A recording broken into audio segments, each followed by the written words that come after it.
Imagine being turned away like you're nobody, while carrying a secret that can change an entire life. Now imagine that nobody collapses at the exact moment the empire's owner shows up. He's the kind of man who doesn't waste time, doesn't lose money, and definitely doesn't lose control. But today, he's about to lose all three, and it's going to be unforgettable. The receptionist's perfectly manicured nail tapped against her desk as she glanced at the clock for the 100th time that afternoon. 5:30. Finally. She gathered her designer purse and stood, smoothing her pencil skirt with practiced precision. Through the floor-to-ceiling windows of Sullivan Enterprises' lobby, she could still see that woman standing on the sidewalk across the street. Still there, like she'd been all day. Margaret Chen allowed herself a small, satisfied smirk. The girl was pretty. She'd give her that. Natural beauty. The kind that didn't need the 3 layers of foundation Margaret wore to achieve flawlessness.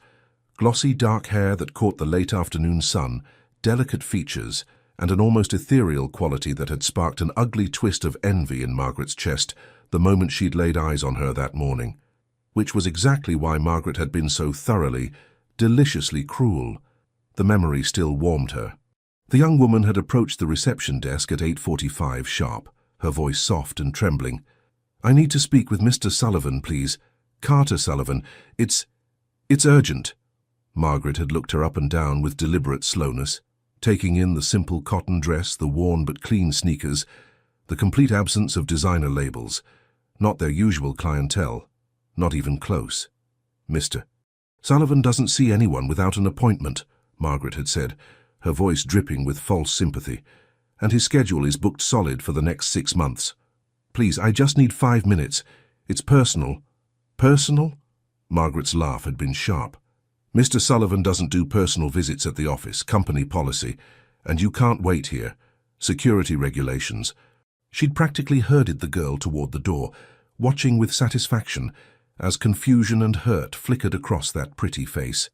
The security guards had looked uncomfortable but hadn't intervened. Margaret Chen had worked at Sullivan Enterprises for 5 years. She knew the rules, or at least she knew how to bend them when it suited her purposes. Now, 10 hours later, the girl was still there. If this story is touching your heart, show your support. Leave a like, subscribe to the channel, and share it with your friends. Every action helps us keep bringing you new stories full of emotion. Margaret pushed through the revolving doors into the cooling evening air and paused, studying the figure across the street.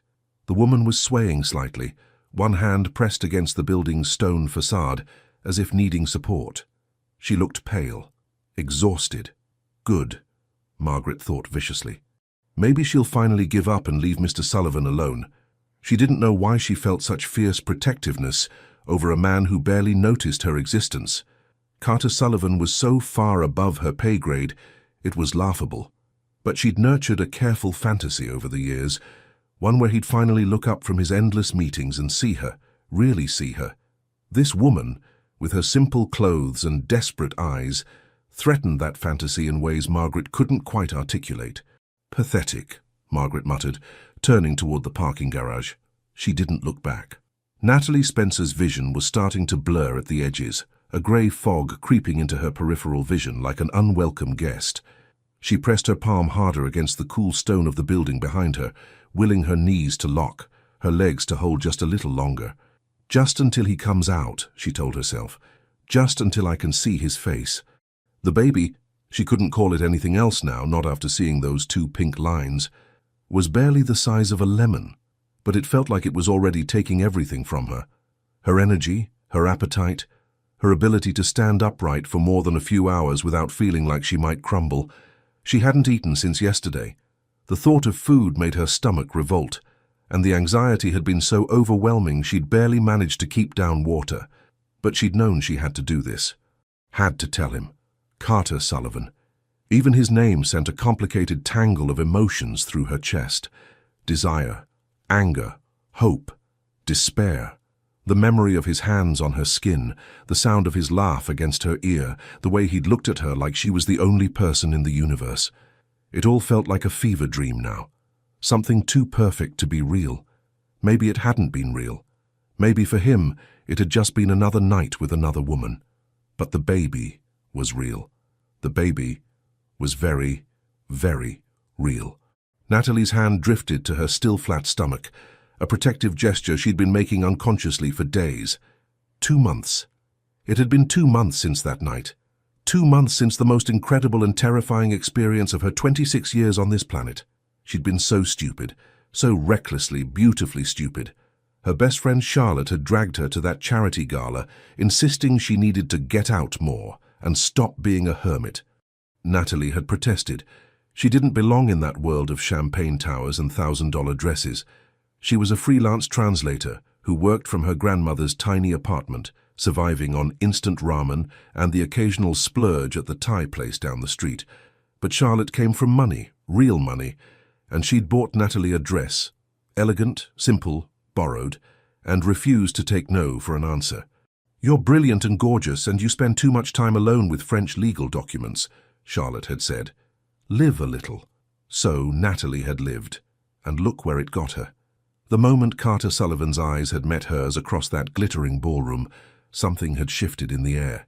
He'd been surrounded by important-looking people, tall and commanding in a perfectly tailored tuxedo, but when he looked at her, everyone else had simply disappeared. He'd crossed the room like a man on a mission, and when he'd smiled, God, when he'd smiled, Natalie had forgotten how to breathe. They'd talked for hours, about everything and nothing. He'd made her laugh so hard she'd snorted champagne, which should have been mortifying, but instead had made him laugh even harder. The chemistry between them had been like a living thing, crackling and urgent and impossible to ignore. When he'd leaned down and whispered, "Come with me," she hadn't hesitated.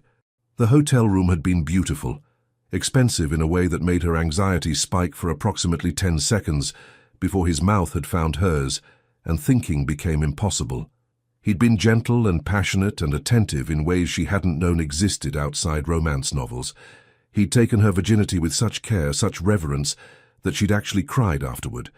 Not from pain, but from the overwhelming intimacy of it all.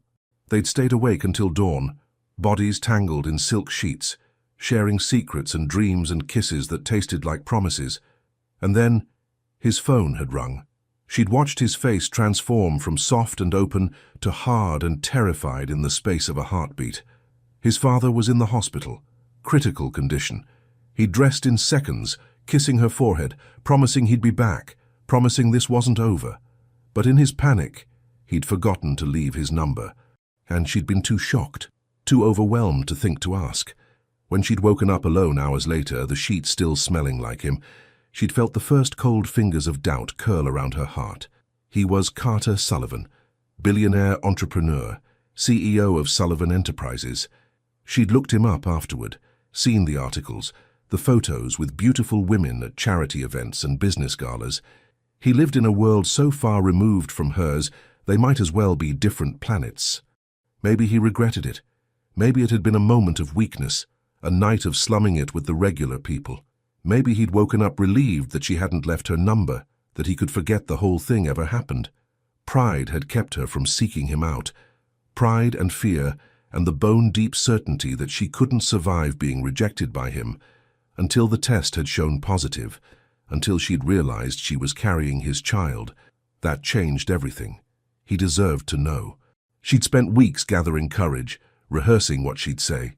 She'd researched the address of Sullivan Enterprises headquarters, arrived early, her heart hammering against her ribs. And that receptionist, that cruel, beautiful woman, had looked at her like she was dirt on her shoe. Natalie had tried to explain, had tried to convey the urgency without revealing too much. But the woman's eyes had been ice, and before Natalie knew what was happening, she was being escorted out by security guards who wouldn't meet her eyes.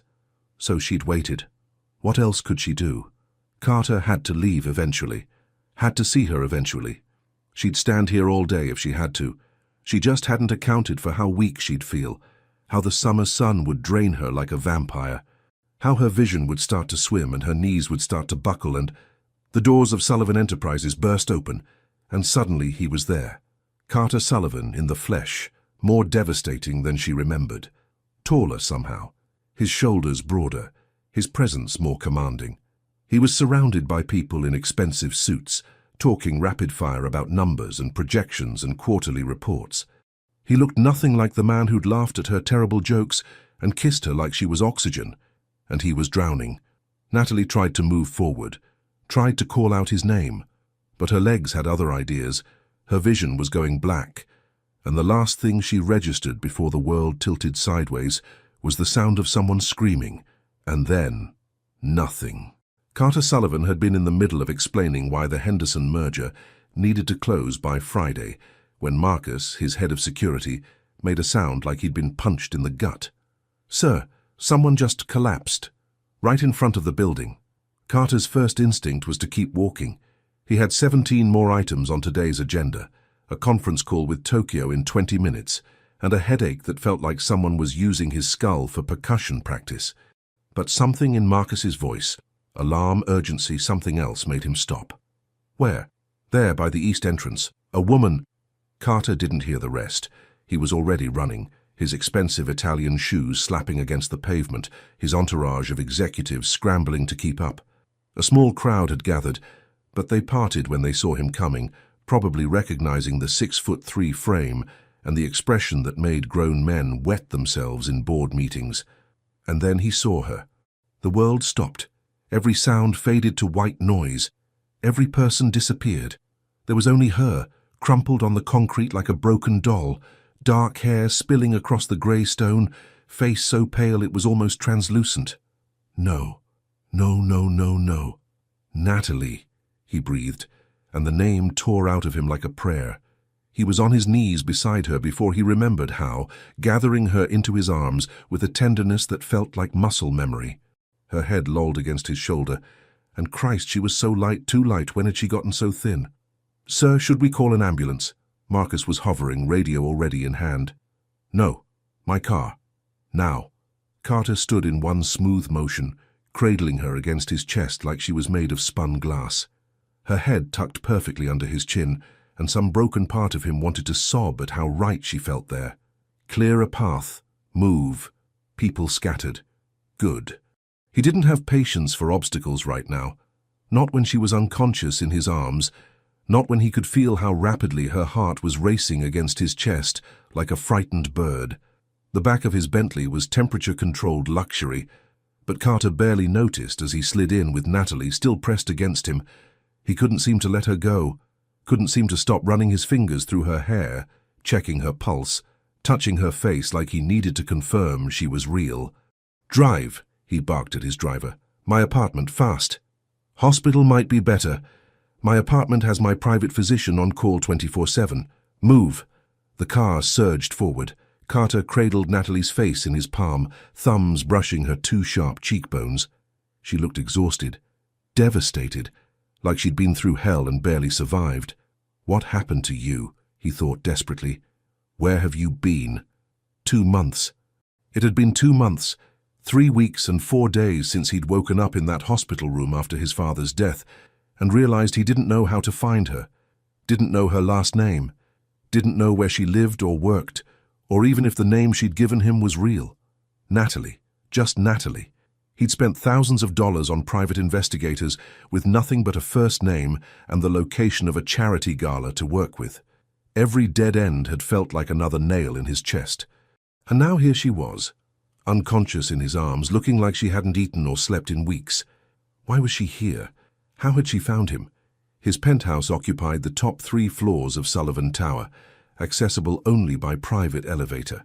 Carter swept through the doors and laid Natalie on his bed with excruciating care, arranging pillows beneath her head, smoothing the hair back from her face. "Dr. Reynolds is 5 minutes out," Marcus reported from the doorway. "What do you need? Water? Food? Something gentle. Broth, crackers, I don't know. And find out how long she was standing outside my building. I want security footage. I want to know when she arrived and why the hell nobody let her in." His voice had gone deadly quiet, which his employees knew was far more dangerous than yelling. Marcus paled. "Right away, sir." Carter sank into the chair beside the bed, unable to look away from her. God, she was beautiful. Even pale and exhausted, even with dark circles under her eyes that looked like bruises, she was the most beautiful thing he'd ever seen. He'd thought about her every day, every single day since she'd disappeared from his life like smoke. The way she'd laughed at his terrible jokes, The way she'd looked at him like he was more than just his bank account or his last name. The way she'd felt in his arms, soft and warm, and so perfectly right, it had terrified him. The night with her had been everything. He'd never felt anything like it. The connection had been instant and overwhelming, like coming home to a place he'd never been. He'd never been so present with another person, never felt so seen. And then his father had called, voice weak and fading, saying this was it, come now. And Carter had thrown on clothes with shaking hands and run. He'd meant to come back, had fully intended to return to that hotel room, to the woman who'd looked at him like he was a miracle, to figure out what the hell this thing between them was. But his father had died at 4:47 a.m., and in the chaos and grief that followed, planning a funeral, managing his father's estate, suddenly becoming responsible for 2 traumatized teenagers and a company worth billions, he'd gotten back to the hotel 3 days later, only to find she'd checked out. No forwarding address. No contact information. Nothing. The private investigators had hit wall after wall. The charity gala's guest list had been extensive. Natalie alone had yielded 17 possibilities, none of whom matched her description. The friend she'd mentioned, Charlotte something, had proven equally elusive. It was like she'd never existed at all. Carter had started to wonder if he'd imagined her. If grief and exhaustion had conjured up a perfect woman with kind eyes and a laugh that made his chest ache. Maybe she'd been too good to be true, but she was here now, real and solid, and in his bed. Why? Dr. Reynolds arrived with his usual efficiency, examining Natalie with practiced hands, while Carter hovered like an anxious ghost. Dehydration, the doctor announced. Exhaustion. When's the last time she ate? I don't know. She needs fluids, rest and food, in that order. I'm setting up an IV. She should wake within the hour. He glanced at Carter. Any idea what caused this? No. Carter's jaw clenched. But I'm going to find out. True to prediction, Natalie's eyes fluttered open 47 minutes later.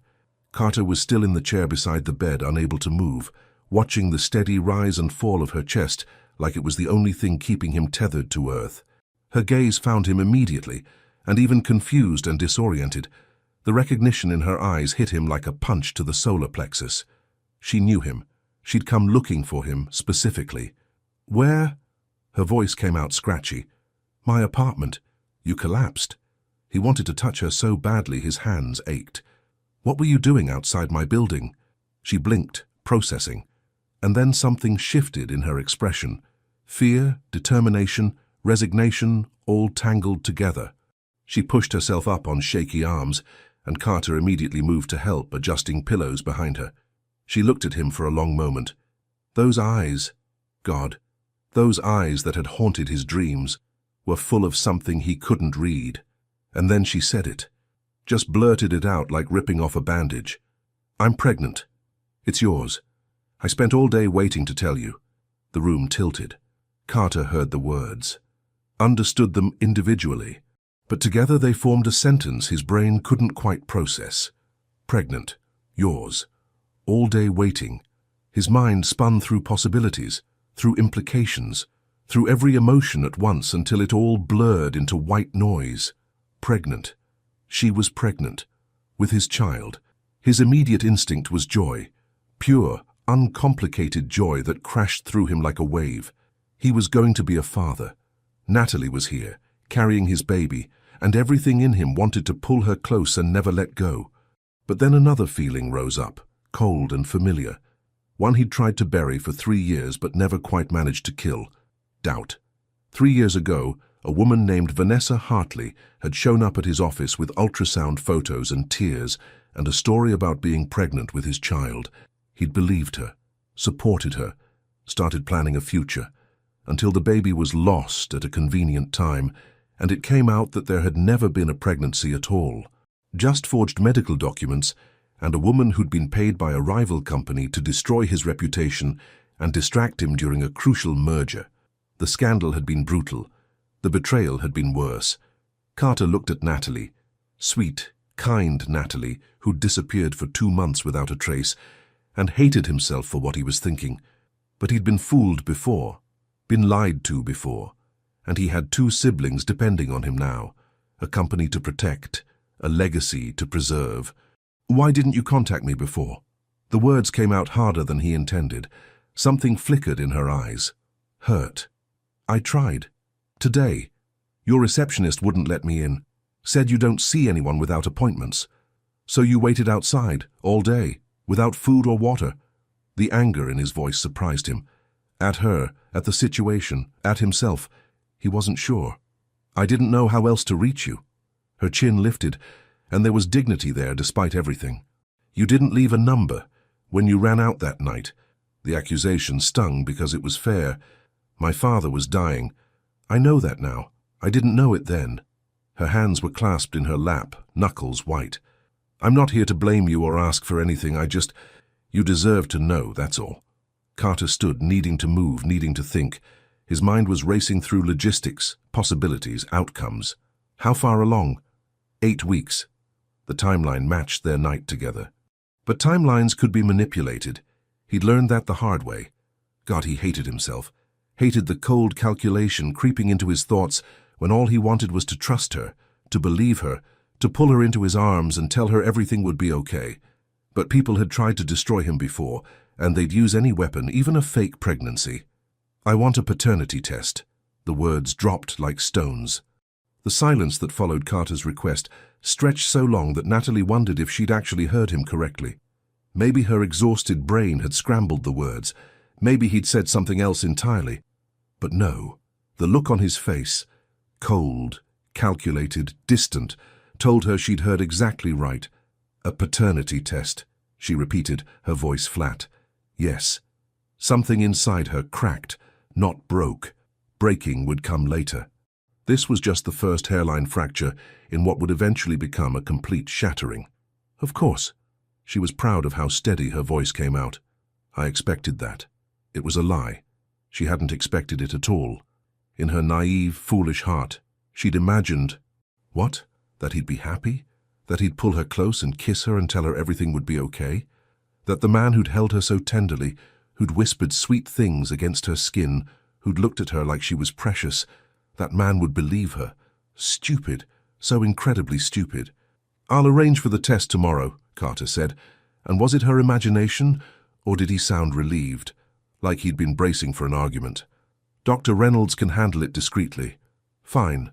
Natalie swung her legs over the side of the bed, ignoring how the room tilted slightly. The IV was still in her arm, but she didn't care. She needed to leave, needed to get out of this apartment that smelled like him, away from this man who was looking at her like she was a problem to be solved rather than a person. "I'll go now." "You're not going anywhere." Carter's hand shot out, catching her wrist. Not hard, but firm enough to stop her. "You collapsed. You're dehydrated." "You haven't eaten." "I'm fine." "You're not fine. You're pregnant and you spent all day in the sun without food or water." His jaw clenched. "That's not fine." "Why do you care?" The words burst out before she could stop them. "You don't even believe it's yours. You think I'm lying, so why does it matter?" Something flashed in his eyes, pain maybe, or guilt, but it was gone before she could be sure. "Because if you are pregnant, if that baby is mine, then you're both my responsibility. And I take care of what's mine." The possessiveness in his tone should have annoyed her, should have made her bristle and argue, but instead, it did something complicated to her chest, made her heart do a stupid little flip that she absolutely did not have time for. "I'm not yours," she said quietly. "The baby might be." "Might be." She laughed, and it sounded broken. "Right. Of course." Carter's phone buzzed. He glanced at it, frowned, then looked back at her. "I need to make a call." "Stay here, eat something, there's food coming up." "I'm not hungry." "I don't care, you need to eat." He was already heading toward the door. "Don't leave this apartment, Natalie. I mean it." And then he was gone, leaving her alone in his massive bedroom with its floor-to-ceiling windows overlooking the city and its enormous bed that probably cost more than her yearly rent. Natalie looked down at her hands. They were shaking. What had she expected? Really, truly. What had she expected when she'd decided to come here today? Carter Sullivan was a billionaire, a man who lived in a different stratosphere entirely. The fact that they'd shared one magical night didn't change the fundamental reality of their situations. He was powerful and wealthy, and surrounded by people who wanted things from him. Of course he'd be suspicious. Of course he'd want proof. But God, it hurt. It hurt so much more than she'd thought possible. A knock at the door made her jump. A man in a white chef's coat entered with a tray, soup, crackers, fruit, water. He set it on the nightstand with a kind smile. "Mr. Sullivan insisted you eat, miss. The soup is gentle on the stomach, and there's ginger tea for nausea." "Thank you," Natalie managed. When he left, she stared at the food. Her stomach growled despite itself. When was the last time she'd eaten? Yesterday morning. She couldn't remember. The anxiety about coming here had stolen her appetite completely. The soup was delicious, some kind of vegetable broth with soft noodles. She ate slowly, mechanically, and tried not to think about Carter's expression when she'd told him about the pregnancy. That flash of joy she'd seen before the shutters came down, she hadn't imagined that, had she? No. He'd been happy, for maybe 3 seconds, before the doubt crept in. What had happened to him to make him so mistrustful? In his study, Carter listened to Marcus's report with mounting fury that had nowhere to go but inward. "Security footage shows she arrived at 8:42 a.m., sir, approached the front desk at 8:45. Margaret Chen spoke with her for approximately 90 seconds before escorting her out. The subject then positioned herself across the street and remained there for the next 9 hours and 16 minutes. 9 hours. Carter's voice was deadly quiet. She stood outside my building for 9 hours, without food, without water, pregnant. It appears so, sir. And Margaret Chen turned her away. According to the footage, yes. Miss Chen appeared to be dismissive. Dismissive? That was one word for it. Carter replayed the footage on his laptop, watching Natalie approach the desk with her shoulders squared, despite obvious nervousness. Watching Margaret's face transform into something cold and cruel, watching Natalie's expression crumble, and then watching her stand outside his building, for hours, in the summer heat, swaying on her feet, pressing her hand against the wall for support, all because she wanted to tell him he was going to be a father. The guilt was a living thing, clawing at his insides. She'd been telling the truth about trying to reach him, about being turned away, about waiting all day. But that didn't mean she was telling the truth about everything else. God, he hated this, hated the suspicion that had become second nature, hated that he couldn't just trust her, believe her, take her at her word. Find out everything about Margaret Chen, he said, why she turned Natalie away. If there was any communication beforehand, anything suspicious. Already on it, sir. Marcus hesitated. And about Miss Spencer? What about her? The investigation you requested. The preliminary report should be ready by morning. Right. The investigation. Carter had sent Natalie's name to his private investigator the moment he'd recognized her unconscious on the sidewalk, before he'd even known about the pregnancy. Just a gut instinct to know everything about the woman who'd haunted him for 2 months. Now it felt dirty, invasive, like a betrayal, but necessary, the cold part of his brain insisted. You need to know who she really is. Send it when it's ready, he said, and hated himself a little more. When he returned to the bedroom, Natalie had finished eating. She was standing by the window, arms wrapped around herself, staring out at the city lights. She looked small, fragile, beautiful. Better? He asked. She didn't turn around. Thank you for the food. You should rest. The guest room is made up, or you can stay here. I'll take the couch. I should go home. Not tonight. Carter moved closer, unable to help himself. It's late, you're exhausted, please just stay one night. She finally turned to look at him, and the expression on her face gutted him. It wasn't anger, wasn't hurt. It was resignation, like she'd expected disappointment and he'd delivered exactly that. One night, she agreed quietly, but then I'm leaving. We'll talk about that tomorrow. There's nothing to talk about. You'll do your test. Get your results. And then, she shrugged. Then you'll either believe me or you won't. Natalie, I'm tired, Carter. Can you just show me where I'm sleeping? He wanted to argue. Wanted to explain about Vanessa, about the betrayal, about why he was this way. But the exhaustion in her eyes stopped him. This way, he said instead. The guest room was down the hall, spacious and elegant, with its own bathroom and a bed that looked like a cloud. Natalie walked in without a word, and Carter found himself hovering in the doorway like an idiot. "If you need anything, I'll be fine. There are clothes in the closet. My assistant keeps the guest room stocked." "Okay.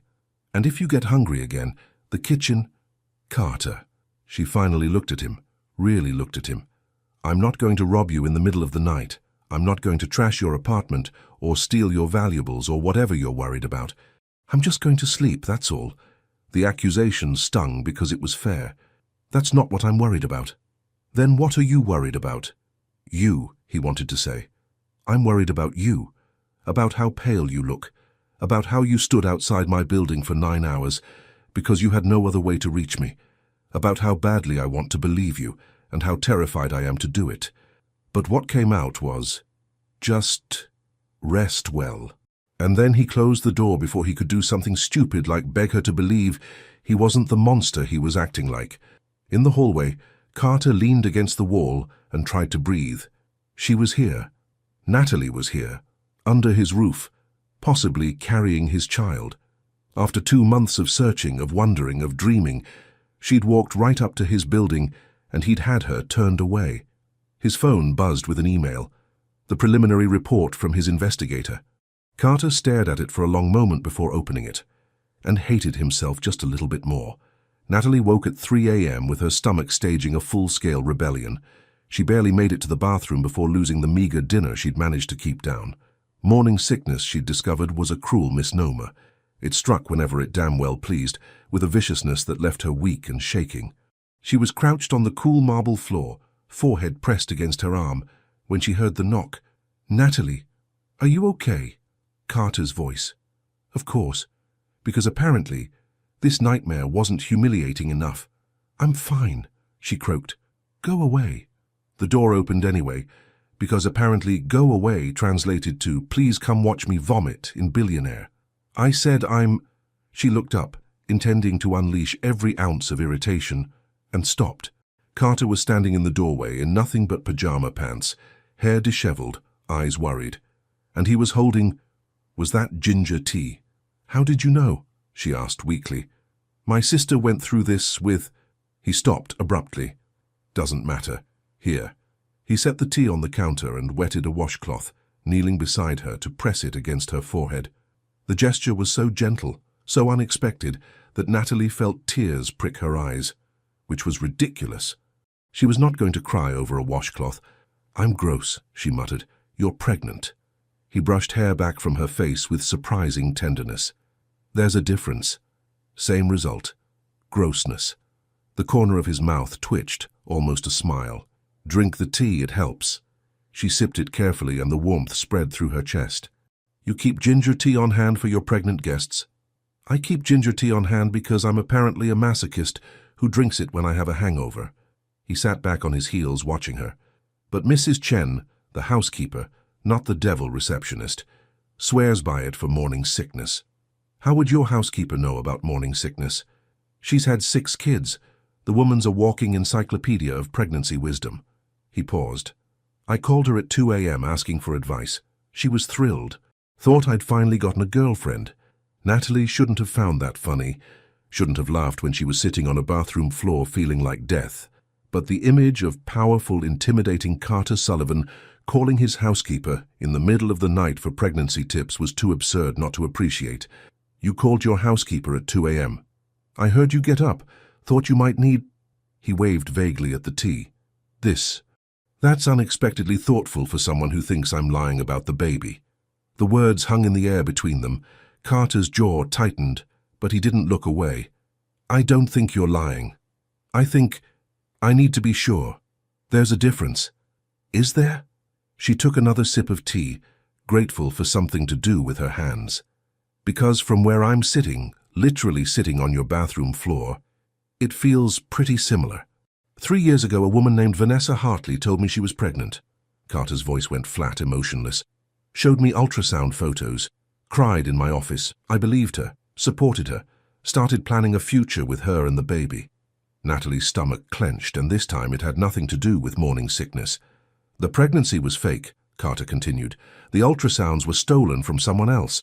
She was being paid by a competitor to distract me during a crucial merger. When I found out, he stopped, jaw working. The damage was already done. My reputation took a hit. The merger fell through, and I looked like an idiot. Carter, so, yes, I need to be sure, because I have 2 siblings who depend on me, a company with 10,000 employees who depend on me, and I can't afford to be fooled again. He finally met her eyes. But that doesn't mean I think you're lying. It means I've been burned before and I'm cautious. The explanation should have made her feel better, should have made sense, and it did in a cold, logical way. But it didn't change the fact that he was comparing her to a woman who'd betrayed him, that he was investigating her, that he couldn't just trust her. I'm not her, Natalie said quietly. I know. Do you? Because it really doesn't feel like you do. Carter reached out like he might touch her face, then stopped himself. I'm trying. That's the best I can offer right now. It wasn't enough. But then again, nothing about this situation was what she'd hoped for. She'd come here expecting rejection, prepared for anger, steeled for disappointment. She hadn't expected this. The gentleness mixed with suspicion, the care mixed with doubt. It was somehow worse than outright hostility. I should go back to bed, she said, setting the empty teacup down. Can you stand? I'm not an invalid. But when she tried to get up, her legs were wobbly and her head spun. Carter caught her instantly, one arm around her waist, the other steadying her shoulder, and suddenly they were pressed together, her hands flat against his bare chest, his face inches from hers. Time stopped. She could feel his heartbeat under her palm, rapid, unsteady, could see the gold flecks in his green eyes, the tiny scar above his left eyebrow, could smell him, cedar and something else, something uniquely Carter that made her want to lean in and never move. His gaze dropped to her mouth, lingered there. His Adam's apple bobbed as he swallowed hard. Natalie, he said, and his voice was rough in a way that had nothing to do with the early hour. She should pull away, should put distance between them, should not be noticing the way his muscles flexed under her hands, or the way his thumb was drawing unconscious circles on her waist. I should, she started. Stay, he finished. Just stay. For a second. So she did. They stood there in the bathroom doorway, neither moving, barely breathing. The moment stretched and twisted into something fragile and dangerous. And then Carter's phone buzzed from somewhere in his bedroom, loud and insistent, and completely destroying whatever spell they'd been under. They broke apart like they'd been electrocuted. Carter ran a hand through his hair, not meeting her eyes. Sorry, I need to... That might be Tokyo. It's fine, I'm fine. She wrapped her arms around herself, suddenly cold despite the apartment's perfect temperature. Go. He hesitated at the door. If you need anything, I know where the ginger tea is. He almost smiled. Almost. And then he was gone, leaving her alone with the ghost of his touch still burning on her skin. At 7 a.m., Natalie emerged from the guest room, showered and dressed in her rumpled clothes from yesterday. She found Carter in the kitchen, wearing a perfectly tailored suit and arguing in rapid-fire Japanese on his phone. He gestured to the elaborate breakfast spread on the counter, fruit, pastries, eggs, bacon, and mouthed, "Eat," before turning back to his conversation. Natalie picked at a croissant and tried not to stare at him. How could someone look that put together at 7 a.m.? His hair was perfectly styled, his jaw freshly shaved, his tie knotted with mathematical precision. He looked like he'd never stood in a bathroom at 3 a.m. holding ginger tea and wearing nothing but pajama pants. Meanwhile, she looked like she'd been dragged through a hedge backward, multiple times, by angry hedges. Carter ended the call and immediately poured her orange juice. How's your stomach? Better. The tea helped. Thank you. Good. He hesitated then. Dr. Reynolds will be here at 9 for the paternity test. It's just a blood draw. Simple. Right. Back to reality. Back to suspicion and doubt and cold hard proof. Fine, she said flatly. Natalie. What? She set down the croissant, appetite gone. What do you want me to say? That I understand? That I'm fine with being investigated and doubted and treated like a potential con artist? Because I'm not fine with it, Carter. I'm really, really not fine. I know. But you're doing it anyway. Yes. No apology in his voice, just statement of fact. Because I have to. She laughed bitterly. Now you know what's funny? That night, our night, I thought, God, I was so stupid. I thought it meant something, thought you felt what I felt. But it was just sex to you, wasn't it? It wasn't. The words came out fierce, almost angry. Don't you dare say it was just sex. That night was... He stopped, jaw clenched. It was everything. Then act like it. She was standing now, the words pouring out. Act like you remember that night.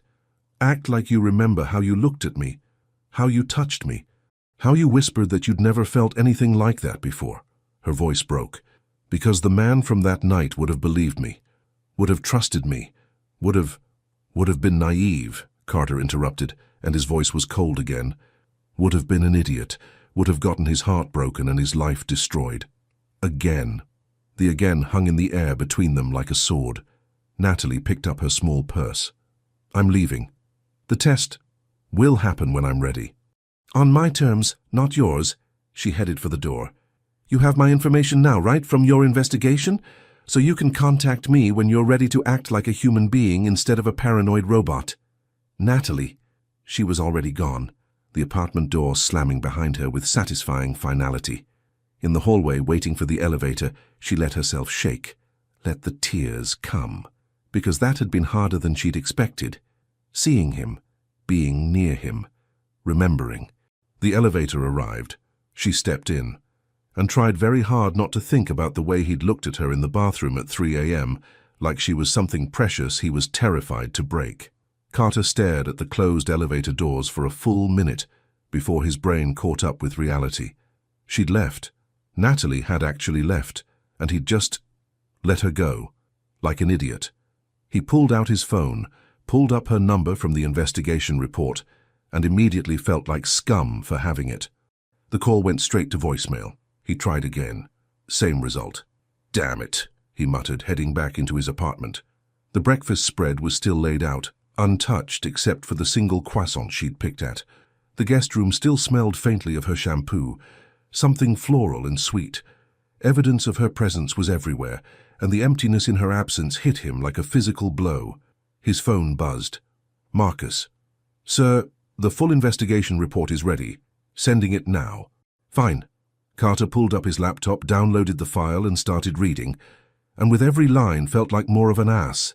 Natalie Marie Spencer, age 26, freelance translator specializing in French and Portuguese legal documents. Average annual income, $47,000. No criminal record, no history of litigation, no suspicious financial activity. Lives with maternal grandmother, Eleanor Spencer, age 78, in a rent-controlled apartment in Brooklyn. Father unknown. Mother deceased. Overdose. Subject was 8 years old. Raised by grandmother.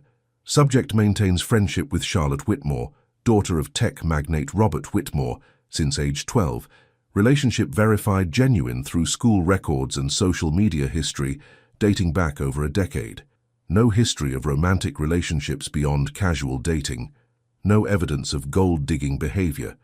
Multiple character references describe subject as kind, honest, hard-working, and fiercely independent.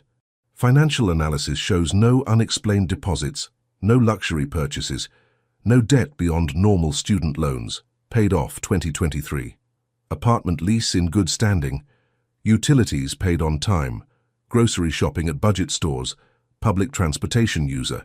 Subject's freelance work declined 47% in the past 3 weeks following negative press coverage. Multiple clients terminated contracts citing reputation concerns. The last line hit him like a punch. Her work had declined because of him, because his receptionist had turned her away, and she'd been photographed outside his building, and someone had leaked the story to gossip sites. He kept reading. Subject attended charity gala as guest of Charlotte Whitmore, verified through guest list, parking records, and security footage. No prior connection to Carter Sullivan or Sullivan Enterprises, no evidence of premeditation or planning. Subject appeared uncomfortable in formal setting, stayed close to Whitmore for majority of evening, until encountering Sullivan at approximately 9:47 p.m. Conclusion: subject shows no indicators of deceptive intent. Financial situation suggests genuine need, not opportunism. Character references and behavioral history Support claim of honest disclosure rather than manipulative scheme. Carter closed the laptop and dropped his head into his hands. She was exactly who she said she was. A good person who'd gotten pregnant after a one-night stand with a billionaire and had the courage to tell him. That was it. No scheme, no con, no manipulation, just a terrified woman doing the right thing. And he'd treated her like a criminal. His phone rang. Dr. Reynolds. I take it the paternity test is postponed? The doctor's tone was carefully neutral. Indefinitely. Carter stood, pacing. And Reynolds? I need you to set up a full prenatal care package, top-tier everything. Send the information to Miss Spencer's address. Of course. And sir, for what it's worth, she looked genuinely unwell last night. I'd recommend regular checkups.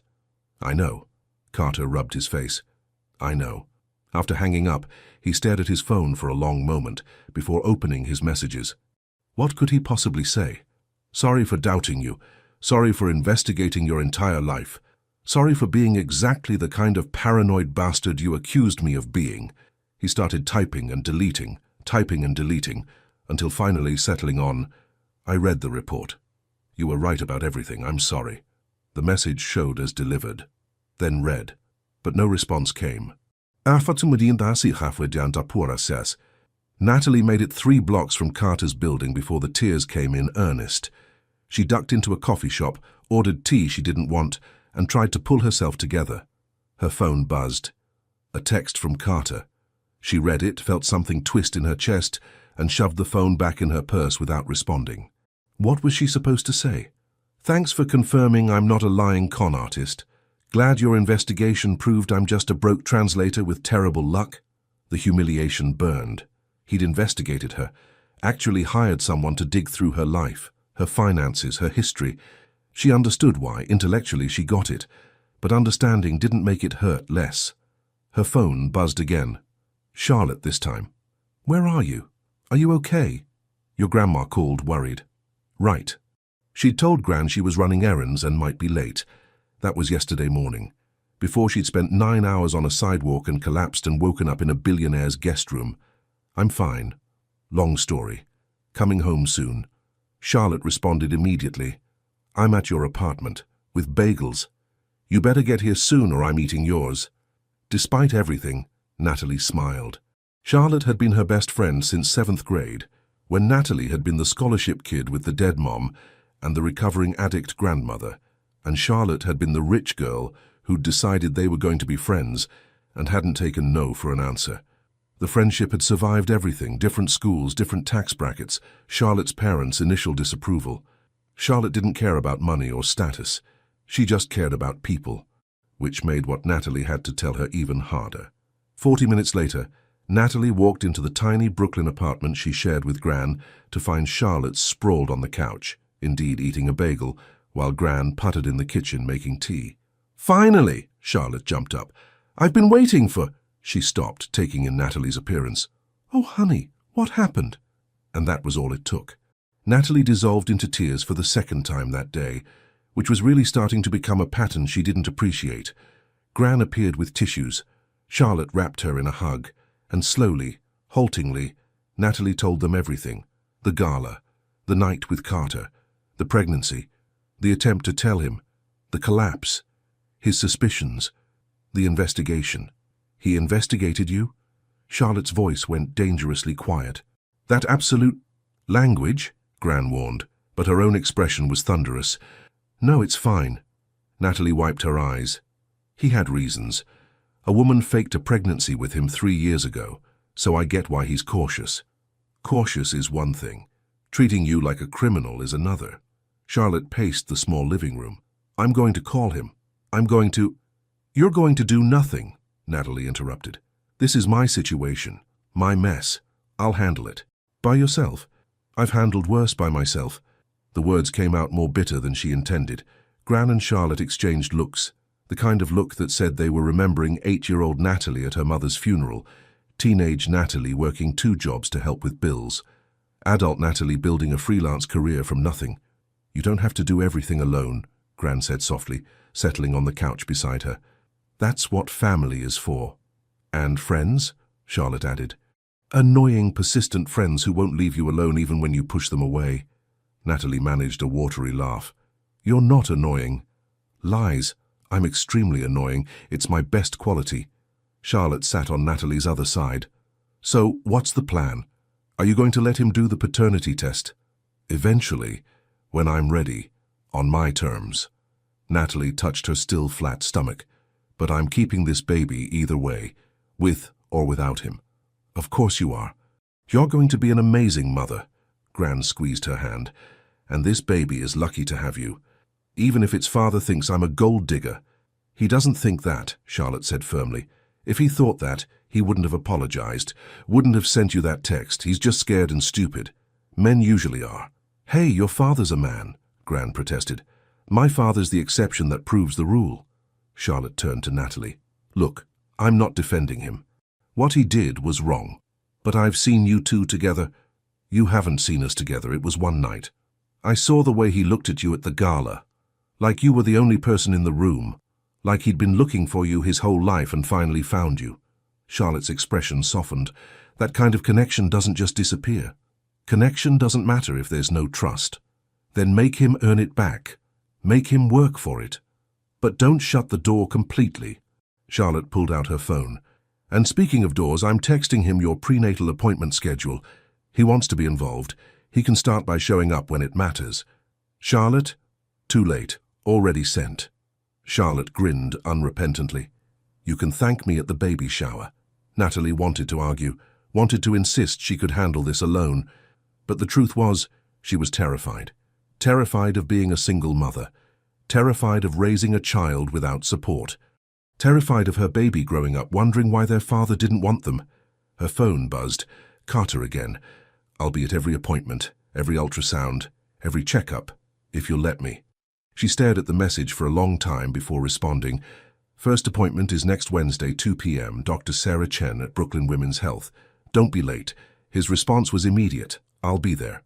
And despite everything, the hurt, the anger, the disappointment, Natalie felt the tiniest flicker of hope. Carter arrived at Brooklyn Women's Health at 1:47 p.m., 13 minutes early. He'd left a board meeting mid-presentation, much to his CFO's horror, and driven across town with Marcus at the wheel going slightly above the legal speed limit. Now he sat in his Bentley, staring at the unassuming medical building, and tried to remember how to breathe like a normal human being. He was going to see his baby. Maybe, probably. The ultrasound was at 10 weeks according to Charlotte's text, which meant there should be something visible, something real. If Natalie even let him in the room, he'd sent flowers. 6 arrangements over the past week, each one rejected and returned by a very apologetic delivery person who reported that the lady said absolutely not. He'd tried calling, voicemail, texting, one-word responses when she bothered to respond at all. Showing up at her apartment, Gran had answered the door, looked at him with the kind of disappointment that only grandmothers could weaponize and said, "She'll talk to you when she's ready." Not before. So he'd waited, done his work, attended his meetings, and thought about Natalie approximately every 30 seconds. The passenger door opened, making him jump. Natalie slid in, looking annoyed. "You're early," she said. "You're earlier. I've been here 13 minutes. I've been in the waiting room for 20. They stared at each other. Carter's brain helpfully short-circuited at the sight of her, hair pulled back in a simple ponytail, wearing jeans and a soft sweater that made her look impossibly young. Beautiful. Tired. "You look exhausted," he said, because apparently his mouth had disconnected from his brain's filter. Wow. Every woman's dream compliment. But there was the ghost of a smile on her lips. "You try growing a human while translating German contract law. You're still working? Bills don't pay themselves, and before you offer—" She held up a hand. "I don't want your money. I wasn't going to offer money. I was going to offer to reduce your workload. You shouldn't be stressed right now. I'm pregnant, not dying. Women work through pregnancies all the time. Not women who collapsed from exhaustion a week ago." Natalie's jaw set in that stubborn way he was beginning to recognize. "Are we going to fight in your car, or are we going to this appointment?" Appointment. Definitely appointment. Carter climbed out, rounding the car to open her door before she could do it herself. She rolled her eyes but accepted the gesture. The waiting room was cheerful. soft colors, parenting magazines, a play area with toys for siblings.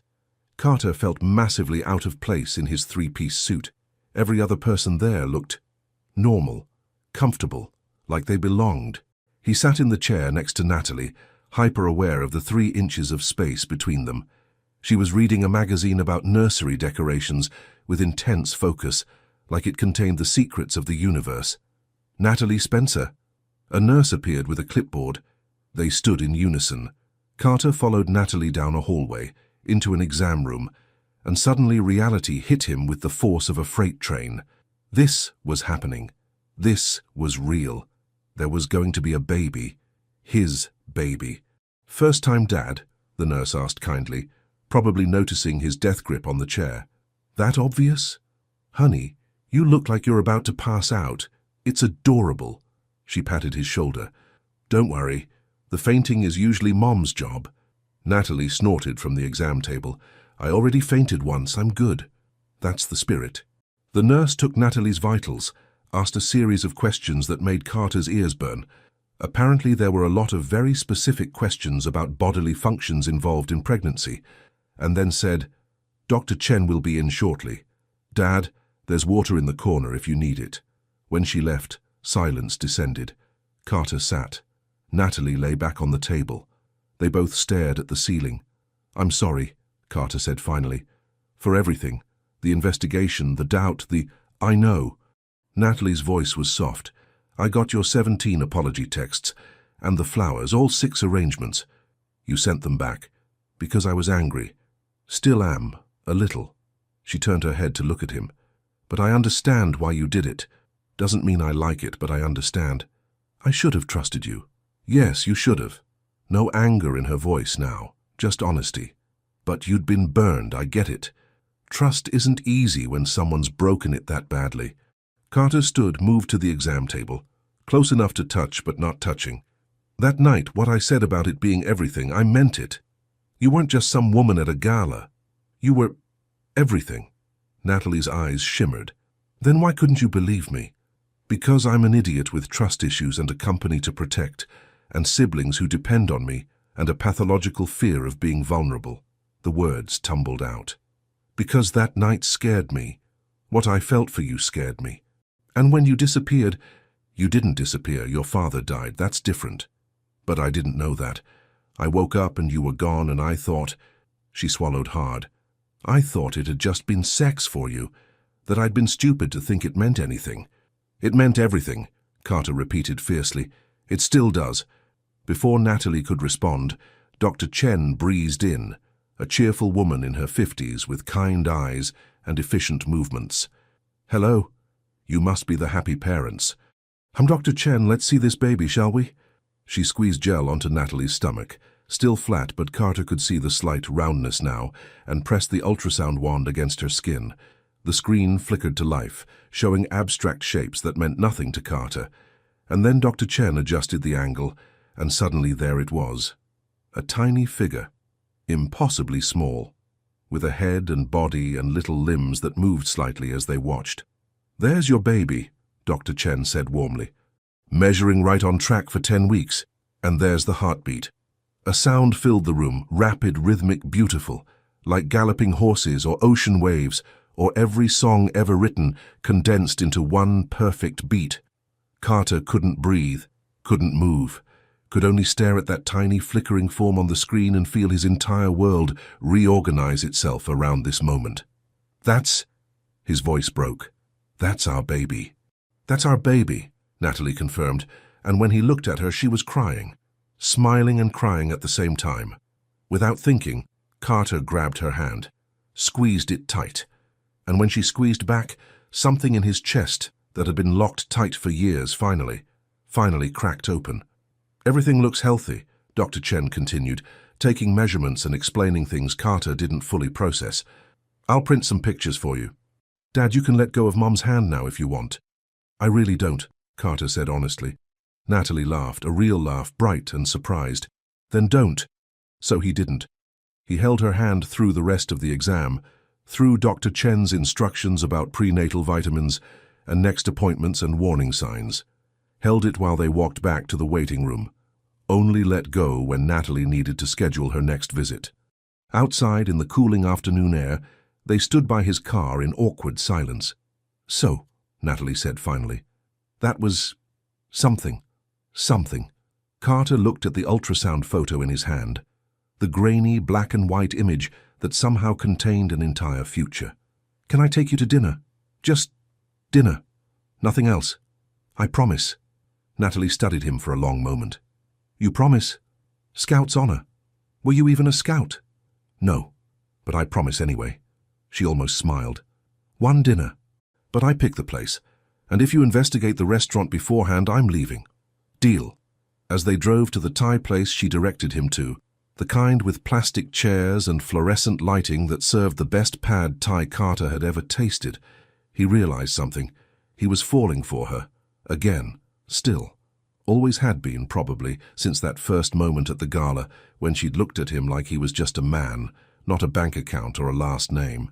And this time, he wasn't going to let fear make him lose her. The Thai restaurant was packed, noisy, and about as far from the Michelin-starred establishments Carter usually frequented as geographically possible while remaining in the same city. He loved it. Or maybe he just loved watching Natalie demolish a plate of pad thai with the kind of enthusiasm that made him smile like an idiot.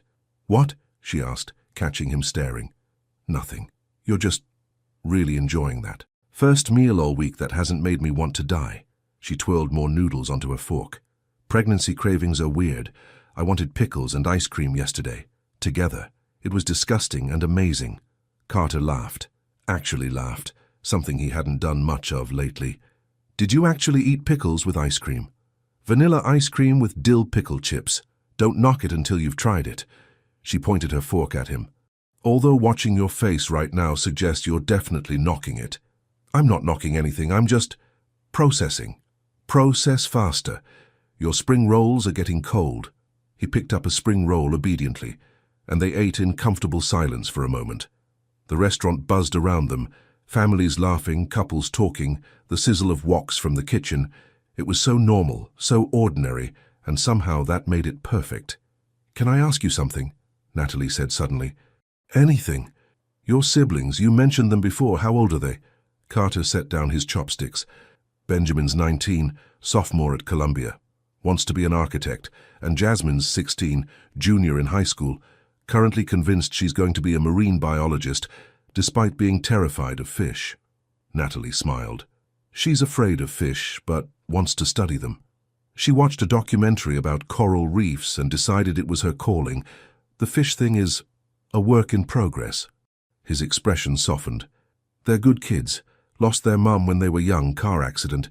Dad raised them mostly alone until he died." Natalie's voice was gentle. "Yeah." Carter took a drink of water. "He had a heart attack. Sudden. We got to the hospital in time to say goodbye, but barely. And just like that, I went from CEO to guardian in the space of a night. That must have been terrifying. Still is most days. I have no idea what I'm doing. Ben's easy. Throw money at his tuition and make sure he doesn't party too much. Jasmine's harder. She's angry. Lost both parents before she could drive. Takes it out on me regularly. She's lucky to have you." Carter snorted. "She doesn't think so. Called me an emotionally constipated control freak last week." "Was she wrong?" The question surprised a laugh out of him. "Absolutely not. She was completely right, which is why it stung." Natalie grinned. "I like her already. She'd probably like you too, once she got over being suspicious of any woman in my life." Carter paused. "They're very protective. After Vanessa, after the scandal, they've seen what people are willing to do for money, made them cynical. So they'll hate me." "No." Carter reached across the table, hesitated, then took her hand anyway. "They'll be cautious. But once they meet you, really meet you, they'll see what I see, which is someone genuine, kind, strong." He squeezed her hand. "Someone who spent an entire day waiting to tell me something I deserved to know, even though I'd given you every reason not to bother." Natalie looked down at their joined hands. "You really have to stop being charming. It's very inconvenient." "Inconvenient how?" "Because I'm supposed to be mad at you. And it's hard to stay mad when you say things like that." "Then stay a little bit mad. I deserve it." Carter ran his thumb across her knuckles. But maybe also give me a chance to prove I'm not completely terrible? One chance, Natalie warned. Mess it up and I'm done. One chance. I can work with that. They finished dinner, talking about everything and nothing, her work, his company, Gran's insistence on teaching the baby Portuguese even though it wasn't born yet, Charlotte's tendency to text in all caps when excited. Easy conversation, natural, like they'd been doing this for years instead of days. Outside, Carter walked her to where Marcus waited with the car. The evening air was cool, and without thinking, he shrugged out of his jacket and draped it over her shoulders. I can't take your jacket. You'll be cold. I'll be fine. You're eating for two. He tugged the collar closed around her. Besides, it looks better on you.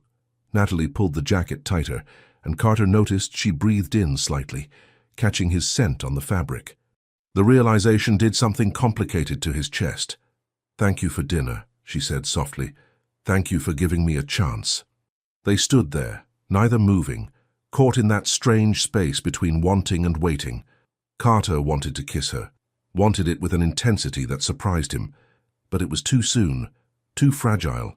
One wrong move and she'd bolt. So instead, he brushed a strand of hair behind her ear, a gesture so gentle it made her breath catch. Can I see you again? Tomorrow? You're very persistent. Only when it matters. His hand lingered near her face. And Natalie, you matter. She looked up at him with those eyes that had haunted him for 2 months. Tomorrow, but I pick the activity. Deal. He watched her climb into a cab, refused to let her take the subway this late, and stood on the sidewalk until the taillights disappeared. When he finally got into his own car, Marcus was smirking. Not a word, Carter warned. Wouldn't dream of it, sir. Though I should mention Mrs. Sullivan called twice. She heard about the situation. Carter's good mood evaporated. How did she hear? I believe Miss Chen, the receptionist, mentioned it to someone who mentioned it to someone who mentioned it to your mother.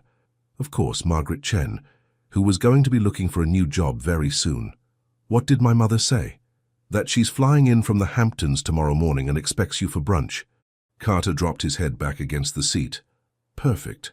That's just perfect. Because nothing said rebuilding trust with the mother of your child, like introducing her to your judgmental, overprotective, emotionally unavailable mother who thought everyone was after the family money. This was going to be a disaster. Natalie made it home to find Gran and Charlotte waiting up, both looking far too interested in her evening. How was dinner? Gran asked innocently. Fine. Just fine? Charlotte bounced. That man looked at you like you were oxygen and he was drowning and you're going with fine. It was nice. We talked. He was good. Better than good. Natalie sank onto the couch, Carter's jacket still wrapped around her. But his mother's coming to town tomorrow. Oh, no. Charlotte's face fell. Victoria Sullivan. You know her. Everyone in our circles knows her. She's... Charlotte searched for diplomatic words. Protective of the Sullivan name. After the scandal with that Vanessa woman, she became even more suspicious of anyone who got close to Carter. Great. So she's going to hate me. She's going to test you, Gran corrected. There's a difference. If you're strong enough, smart enough, and care about her son enough, she'll respect that eventually.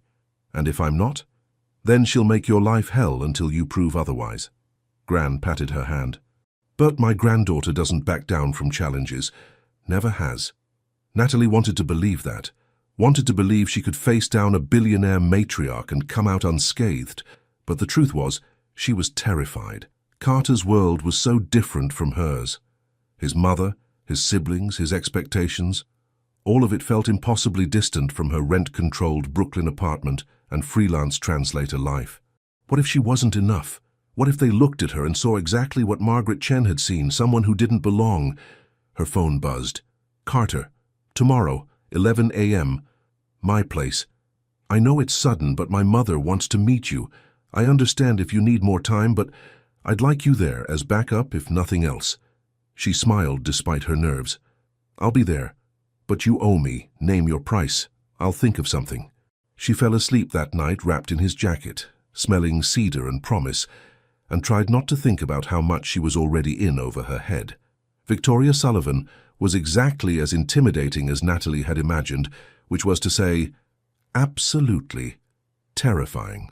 She sat in Carter's living room like it was a throne room, perfectly coiffed silver hair, designer suit that probably cost more than Natalie's annual rent, and an expression that could freeze hell. Next to her, a young man with Carter's jaw and wary eyes lounged on the couch.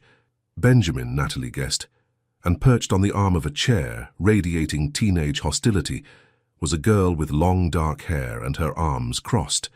Jasmine. The whole family. Perfect. Miss Spencer. Victoria's voice could cut glass. How kind of you to join us. Mrs. Sullivan. Natalie sat in the chair Carter had pulled out for her, grateful for his presence beside her, even as she felt the weight of 3 pairs of critical eyes. Thank you for inviting me. I didn't invite you. I demanded to meet you.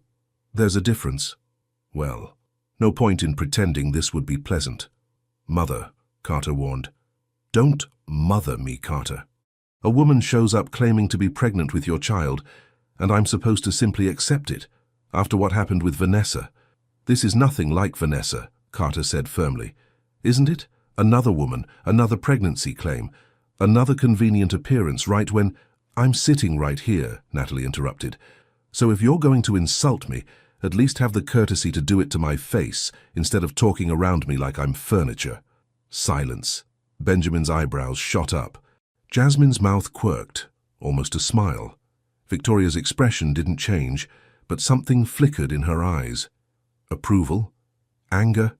Impossible to tell. Well, Victoria said finally, at least you have a spine. That's something. Gran raised me to stand up for myself, even when it's uncomfortable. Your grandmother, the investigation mentioned her, Eleanor Spencer, raised you after your mother died of an overdose. The casual way Victoria mentioned her mother's death, like it was just another data point in a file, made Natalie's jaw clench. Yes, my mother struggled with addiction. Gran gave me a home and a chance at a better life. I'm not ashamed of where I come from. I didn't say you should be. Victoria sipped her tea. I'm simply establishing facts. You were raised in poverty, scholarships through school. Now you work as a freelance translator making less than $50,000 a year. And you expect us to believe you're not interested in my son's money? Mother, that's enough, Carter said, his voice dangerously quiet. It's fine. Natalie met Victoria's gaze steadily. You want to know if I'm after Carter's money? I'm not. I didn't know who he was when we met. Didn't know about Sullivan Enterprises or his net worth or any of it. I just knew he was kind and funny and made me feel seen. And when I found out I was pregnant, I didn't come looking for a check. I came to tell him he was going to be a father because he deserved to know. That's it. If you can't believe that, that's your problem, not mine. How convenient that you— Mom, seriously, stop. This came from Benjamin, surprising everyone. He sat forward, looking at Natalie with genuine curiosity rather than suspicion. Can I ask you something? Sure. Why didn't you contact Carter right away?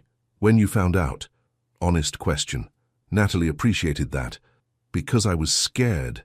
I'm a freelance translator who lives with my grandmother in a rent-controlled apartment. Carter's a billionaire CEO. I thought he'd think I was lying, or trying to trap him. And honestly, after how his receptionist treated me, I almost didn't come at all. Margaret Chen, Jasmine spoke up for the first time. She's the worst. Total mean girl energy. Jasmine, Victoria chided, but without much heat. What? It's true. She flirts with Carter constantly and treats everyone else like dirt. Jasmine looked at Natalie. Did she really not let you in the building? No. I asked to see Carter, and she told me he doesn't see anyone without appointments, and I couldn't wait inside, so I waited outside. For 9 hours. 9 hours. Benjamin looked at Carter. Dude, I didn't know, Carter said tightly. If I'd known. But you didn't ask, Natalie said softly. You just assumed I hadn't tried. The truth of it hung in the air. Carter's expression was pained, but he didn't argue. Couldn't argue.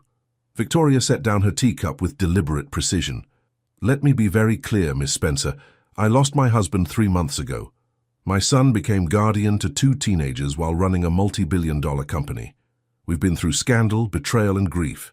If you're here for money or attention or some scheme, I'm here because I'm pregnant with your grandchild, Natalie interrupted. That's it. That's the only reason, and honestly, if Carter wants a paternity test, I'll take one. If you want me to sign something saying I won't ask for money, I'll sign it. If you want me to disappear completely, I can do that too. But I'm not going to sit here and be accused of things I haven't done while you pretend your son is some innocent victim who couldn't possibly have gotten a woman pregnant. She has a point, Benjamin muttered. Benjamin, Victoria warned. What?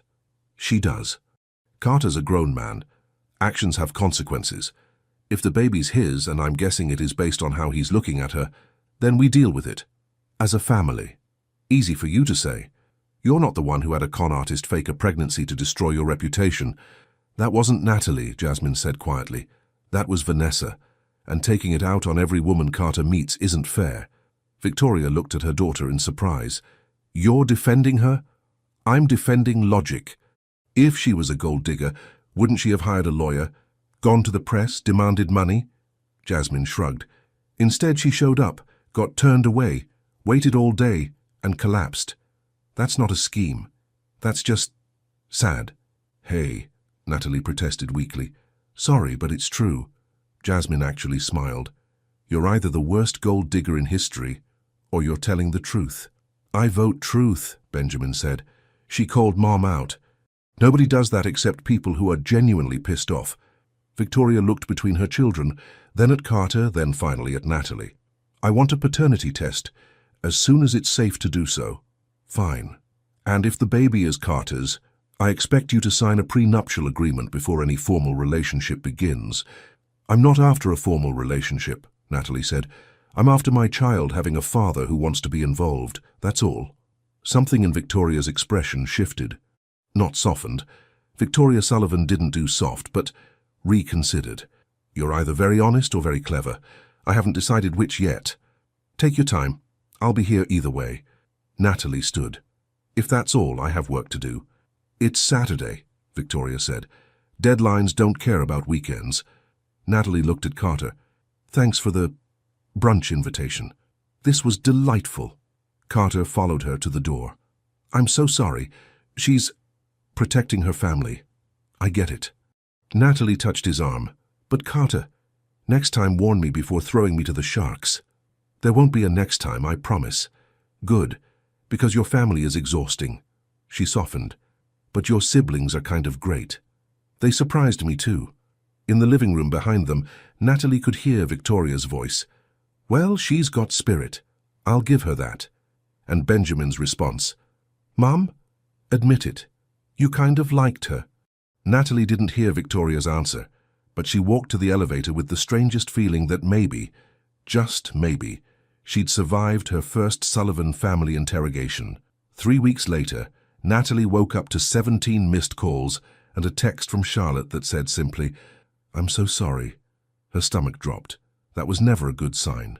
She opened her news app and immediately wished she hadn't. Translator claims pregnancy with billionaire Carter Sullivan, screamed the headline, accompanied by a photo of her leaving Carter's building. Another headline, Gold digger or genuine? The woman who says she's carrying Sullivan's baby. And another, after Vanessa Hartley scandal, has Carter Sullivan been fooled again? The articles were brutal. They detailed her modest background, her mother's addiction, her financial situation. They compared her to Vanessa, implied she was after money, questioned the timing of her convenient pregnancy. One particularly vicious piece included quotes from anonymous sources about how she'd trapped Carter and was clearly calculating. Natalie's hands shook as she scrolled through article after article, each one worse than the last. Her phone wouldn't stop buzzing.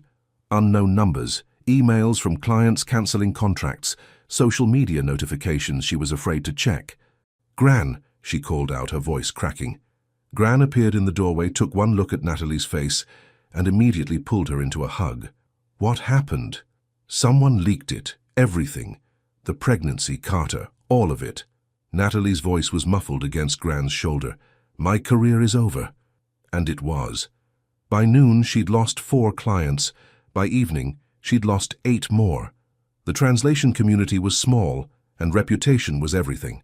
No one wanted to work with someone embroiled in a billionaire pregnancy scandal, regardless of the truth. Her phone rang. Carter. Did you see? She asked without preamble. I saw. I'm so sorry. I have lawyers working on it right now. We'll find out who leaked. It doesn't matter who leaked it. The damage is done. Natalie paced her tiny bedroom. Carter, I've lost half my clients. People I've worked with for years just dropped me. Said they can't be associated with controversy. I'll fix this, I promise. How? You can't unring this bell. You can't make people unread those articles. She pressed her free hand against her forehead. God, what was I thinking? That I could just tell you about the baby and everything would be fine? That your world and mine could somehow coexist? Natalie, don't. I have to go. Someone's at the door. She hung up before he could respond, guilt immediately twisting her stomach. It wasn't his fault. But she needed to blame someone, and he was the easiest target. The someone at the door was Charlotte, who looked like she'd been crying. That should have been Natalie's first clue. I'm so sorry, Charlotte said again, pushing into the apartment. I never thought it would blow up like this. I thought... Wait, you thought what? Natalie's blood went cold. Charlotte, what did you do? Charlotte's face crumpled. I told someone. Just one person. I thought they'd keep it quiet, but they went to the press and... You leaked it? Natalie couldn't breathe. You leaked my pregnancy to the press? Not leaked. I just mentioned it to a friend, and they... Why? The word came out strangled. Why would you do that? Charlotte's expression shifted, guilt morphing into something harder, defensive. Because you don't belong with him, Nat. You know you don't. He's Carter Sullivan. He needs someone from his world. Someone who understands the pressure, the expectations, Someone like you, Natalie said slowly. Oh my God, you're in love with him. Don't make it sound dirty. I've known Carter since we were kids. We grew up in the same circles. His mother approves of me. We make sense. Charlotte's voice rose. And then you show up at one charity gala and suddenly he can't see anyone else. Do you know how that feels? To watch the man you've loved for years fall for someone who doesn't even belong in his world. So, you destroyed my reputation? Tanked my career?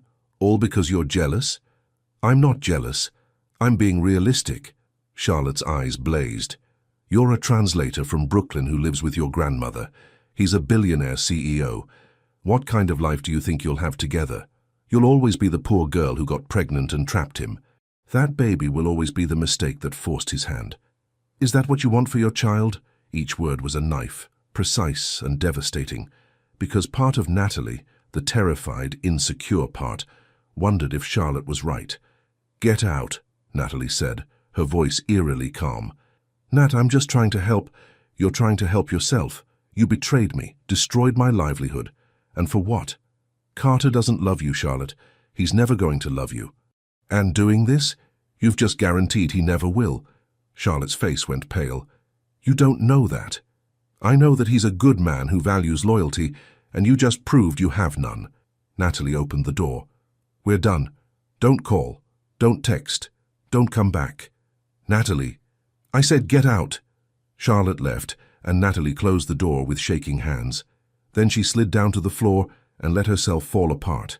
Thasi Sai Chindasababi Carter found out about Charlotte's involvement through his investigator's report at midnight. He immediately called Natalie, got voicemail, and made a decision that would have surprised his old self. He drove to Brooklyn in the middle of the night. Gran answered the door in a bathrobe, took one look at his face, and stepped aside. She's in her room. Go easy. She's had a rough day. Natalie was curled on her bed, laptop open, surrounded by tissues. She looked up when he entered, and the devastation in her eyes gutted him. Charlotte, he said simply. You know. I know. He sat on the edge of her bed. I'm so sorry. If I'd had any idea, it's not your fault. She's been in love with you for years, apparently. I just never saw it. Natalie laughed bitterly. Some best friend I am. You couldn't have known. Couldn't I? She was always a little possessive when we'd talk about relationships. I thought she was just being protective. Turns out she was being jealous. Natalie closed her laptop. Carter, I lost 12 clients today. 12. That's more than half my regular work. I don't know how I'm going to pay rent, let alone prepare for a baby. Let me help. No. Natalie, I said no. Her voice was firm. I won't be the woman who needs to be rescued, who takes money from the father of her baby because she can't support herself. That's exactly what everyone's saying I am, and I won't prove them right. Everyone thinks it, Carter. The articles, the comments, the messages I've been getting, they all say the same thing. That I'm a gold digger who got pregnant on purpose to trap you. And if I take your money now, I'm just confirming their worst assumptions. Carter wanted to argue, wanted to tell her that he'd take care of everything, that money didn't matter, that she should let him help. But he could see the stubborn set of her jaw, the fierce independence in her eyes that was one of the things he loved most about her. Loved. Yes, he loved her. Had probably loved her since that first night. And watching her world crumble because of him was killing him. Then let me fix the media, he said. I'll hold a press conference, set the record straight, explain that Charlotte leaked false information out of jealousy, and look like you're defending your baby mama? That'll go over well. I don't care how it looks. Well, I do. Natalie stood, pacing. I care that your mother already thinks I'm after your money, that your siblings are suspicious, that every single person in your world is waiting for me to mess up, to prove them right, to show that I'm exactly what they think I am. My siblings aren't suspicious anymore. Ben texts me constantly asking how you are. Jazz wants to know if the baby's a girl so she can teach her marine biology. That made Natalie pause. Really? Really? They like you. More than that, they respect you. You stood up to my mother, which approximately no one does. Carter moved closer. You think you don't belong in my world? You're wrong. You're the only person who's ever made sense in my world. Carter. His phone rang. Marcus. At midnight. That was never good. What? Sir, you need to see the news, now. Carter pulled up his phone, and his blood ran cold. Another headline. Victoria Sullivan offers translator $500,000 to disappear. Oh no, Natalie breathed, reading over his shoulder. The article detailed an alleged meeting where Victoria had offered Natalie money to leave and never contact Carter again. It quoted anonymous sources close to the family, describing how Natalie had virtuously refused the money. I never, Natalie started. I know. Carter was already texting his mother. She never offered you money, did she? No, she threatened me with a prenup, but that's different. His phone rang. Victoria. Mother, what? I never offered her money. Victoria's voice was sharp. Someone's spreading lies. First Charlotte leaks the pregnancy. Now someone's fabricating meetings that never happened. Carter, someone is trying to destroy all of us. The next morning, Victoria Sullivan showed up at Natalie's apartment. Without warning. Without Carter. Just Victoria, looking imperious and angry in designer clothes that cost more than Natalie's car. Gran let her in with a raised eyebrow, but didn't leave the room. Smart woman. Miss Spencer. Victoria's voice was ice. We need to talk. About the article that claims you offered me money. Natalie was too exhausted for pleasantries. I told the press you never said that. They published it anyway. I didn't come to discuss false articles. Victoria set her purse down with deliberate precision. I came to make an actual offer. Natalie's heart sank. Mrs. Sullivan, $500,000. Victoria pulled out an envelope. To leave, quietly. Give Carter space to focus on his family and business without this distraction. The word distraction hit like a slap. Natalie looked at the envelope, then at Victoria, then at Gran, who was standing in the kitchen doorway with crossed arms and a dangerous expression. No, Natalie said quietly. Be reasonable. That's more money than you'll make in 10 years doing translations. You could move anywhere, start fresh, raise your child comfortably. Without a father, Natalie interrupted. You want me to take money to keep your grandchild from knowing their father. Do you hear yourself? I want to protect my son from making a mistake that will haunt him for the rest of his life, Victoria said sharply. He's been through enough. His father dying, taking on guardianship of his siblings, the Vanessa scandal. He doesn't need this added complication. This complication is your grandchild. If it is his grandchild. Victoria's eyes narrowed. We don't have proof yet. Just your word. Then wait for the DNA test, but I'm not taking your money. Why not? Pride. Victoria's laugh was bitter. Pride doesn't feed babies, Miss Spencer. Pride doesn't pay rent. You've lost most of your clients. How exactly do you plan to support a child? The cruel accuracy of it made Natalie's eyes burn. I'll figure it out, Like I figured out everything else in my life. By working yourself to exhaustion? By struggling paycheck to paycheck? Victoria leaned forward. I'm offering you security, freedom, a chance to raise your child without the pressure of my family's expectations. What you're offering is abandonment. Natalie stood, done with this conversation. You want me to tell my child that their father didn't want them, that I took money to disappear? What kind of mother would that make me? A practical one? A coward? Natalie moved to the door. I grew up without parents. My mother died. My father was never in the picture. Do you know what that does to a kid? The constant wondering if you're worth loving. If there's something wrong with you that made them leave. Her voice cracked. I won't do that to my baby. Not for any amount of money. Victoria's expression flickered, something almost like respect, but then it hardened again. My son deserves better than this, than you. Then let him decide that. Natalie opened the door. But you don't get to decide for him. And you don't get to buy me off like I'm some problem you can throw money at until it disappears. After Victoria left, Natalie collapsed on the couch. Gran sat beside her, pulling her close. That woman, Gran said darkly, needs to learn some manners. She's scared. She's already lost her husband. She's terrified of losing her son, too. That doesn't give her the right to treat you like trash. No, but it makes her human. Natalie wiped her eyes. I should call Carter. Tell him about... Her phone rang. Carter. Of course.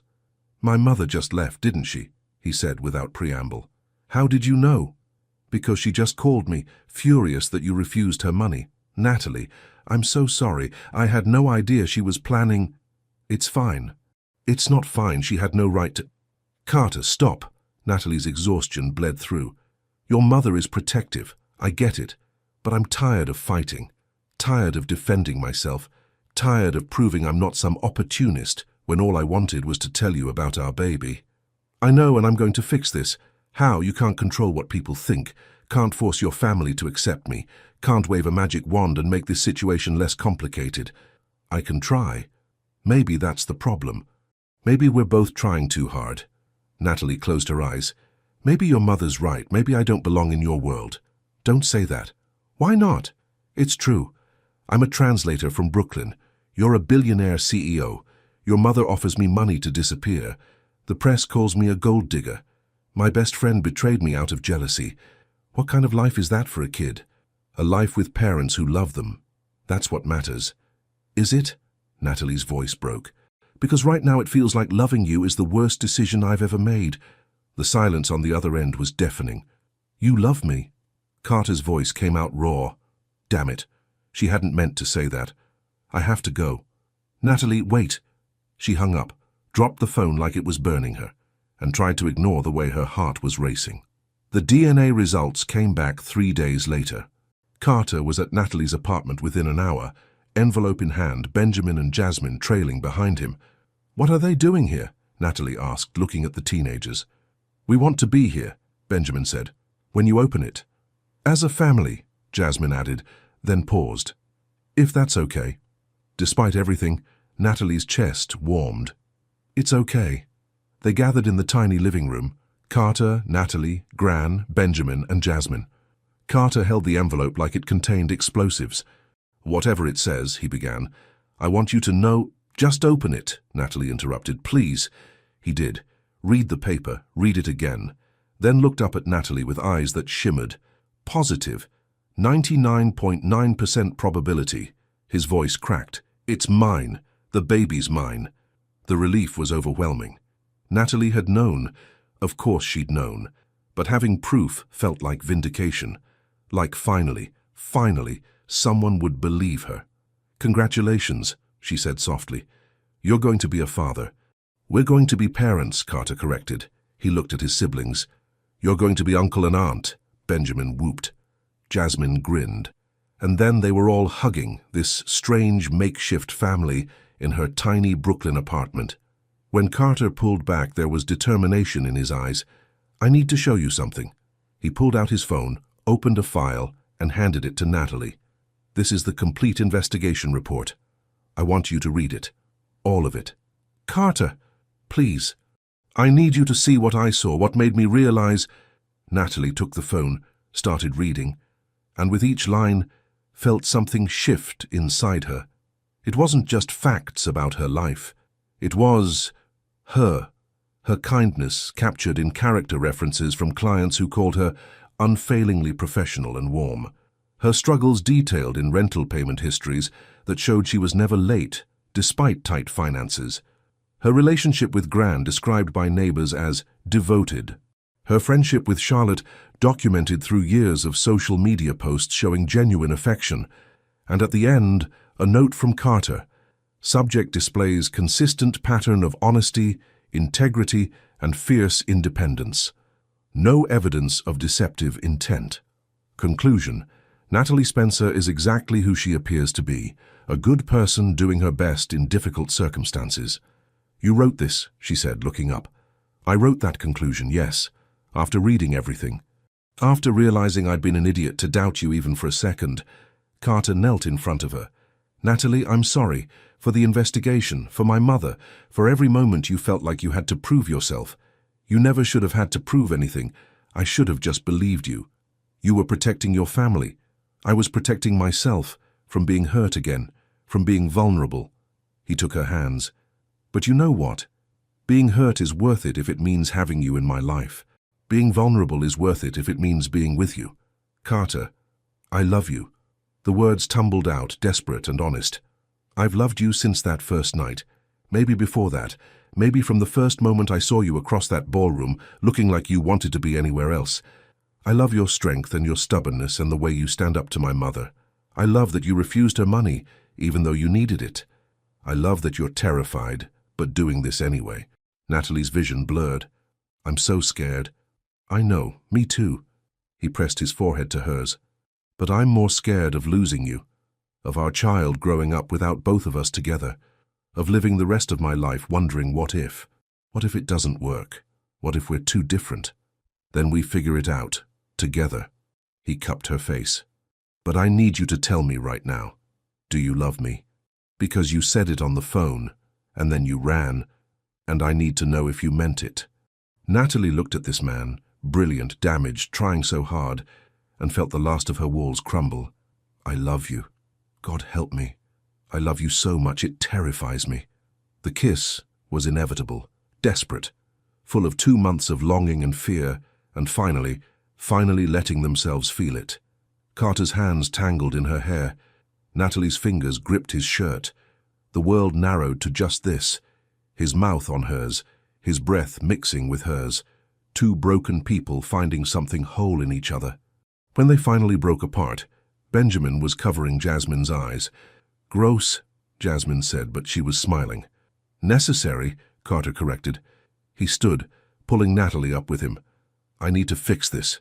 The press, Charlotte's lies, my mother's interference, all of it. Will you let me? I don't want you to fix me, Carter. I want you to be with me. There's a difference. Then be with me. Move in with me. Let me support you while you rebuild your career. Let me be there for doctor's appointments and midnight cravings and everything in between." His eyes were pleading. "Let me be your partner, not your savior, your partner." Natalie looked at Gran, who nodded encouragingly, looked at Benjamin and Jasmine, who were watching with hopeful expressions, looked at Carter, who was offering her everything she'd been too afraid to want. "Okay," she whispered. "Okay, yes. Let's do this." And when he kissed her again, it felt like coming home. Moving in with Carter Sullivan was like stepping into an alternate dimension, where everything was simultaneously too much and somehow exactly right. The apartment was ridiculous. Natalie had known it was big, but living there full-time revealed just how absurd the space was. Her entire Brooklyn apartment could fit in the master bedroom. The kitchen had appliances she didn't know the names for.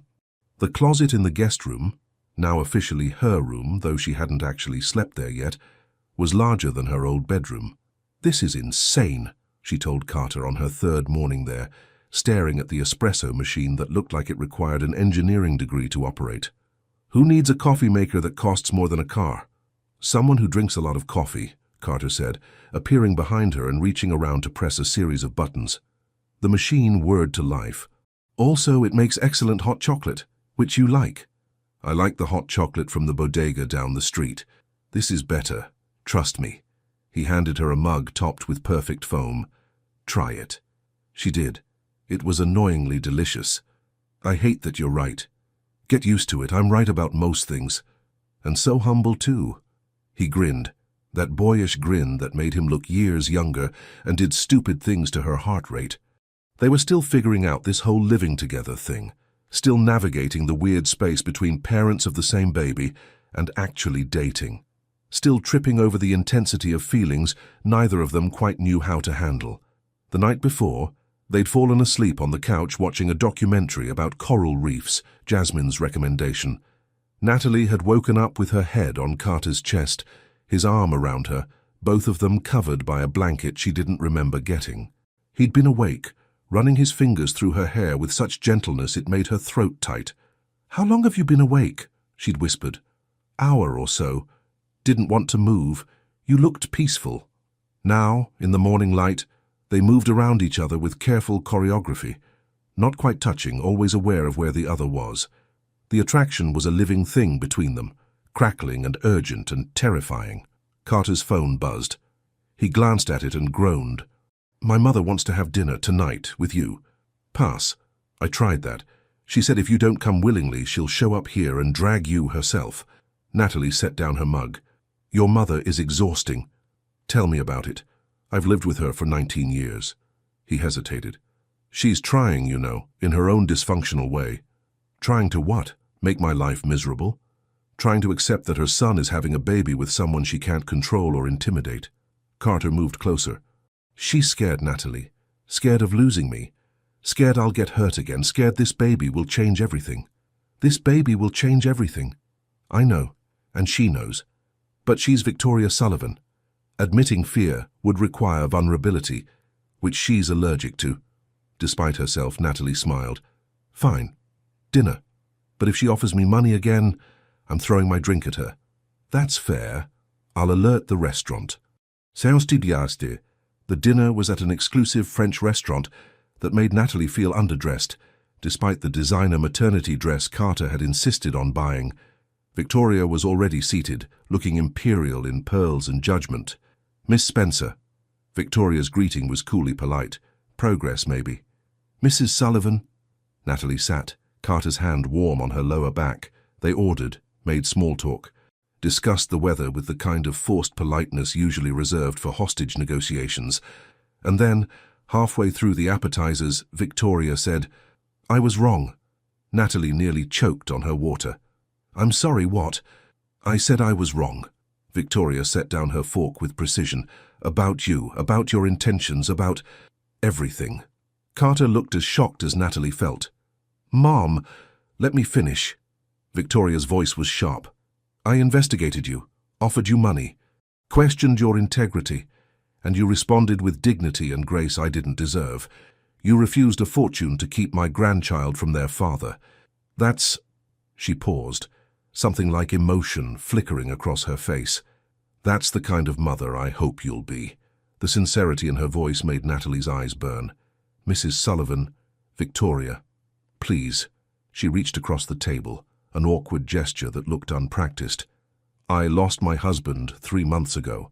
The idea of losing my son, too, to another scandal or heartbreak, it terrified me. But watching Carter with you, seeing how he looks at you—" She cleared her throat. "That's not scandal. That's love." "Mom," Carter said softly, covering her hand with his. "I'm still going to be difficult," Victoria continued, a ghost of a smile on her lips. "I'm still going to worry, still going to meddle. It's what I do. But I'm willing to try, to accept that my son loves you, that you love him, that this baby will be part of our family whether I like it or not."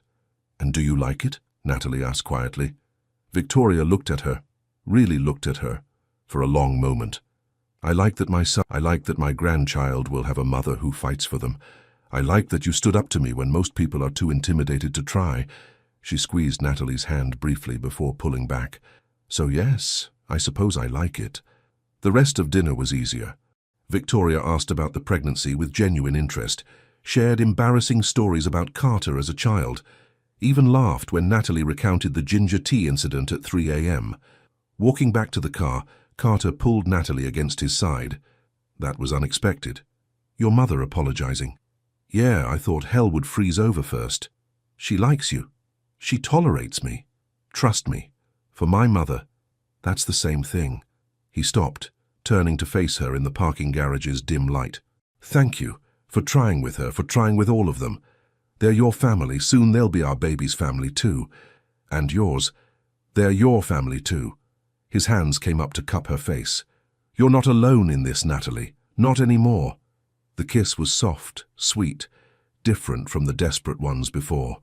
This was promise, commitment, the start of something real.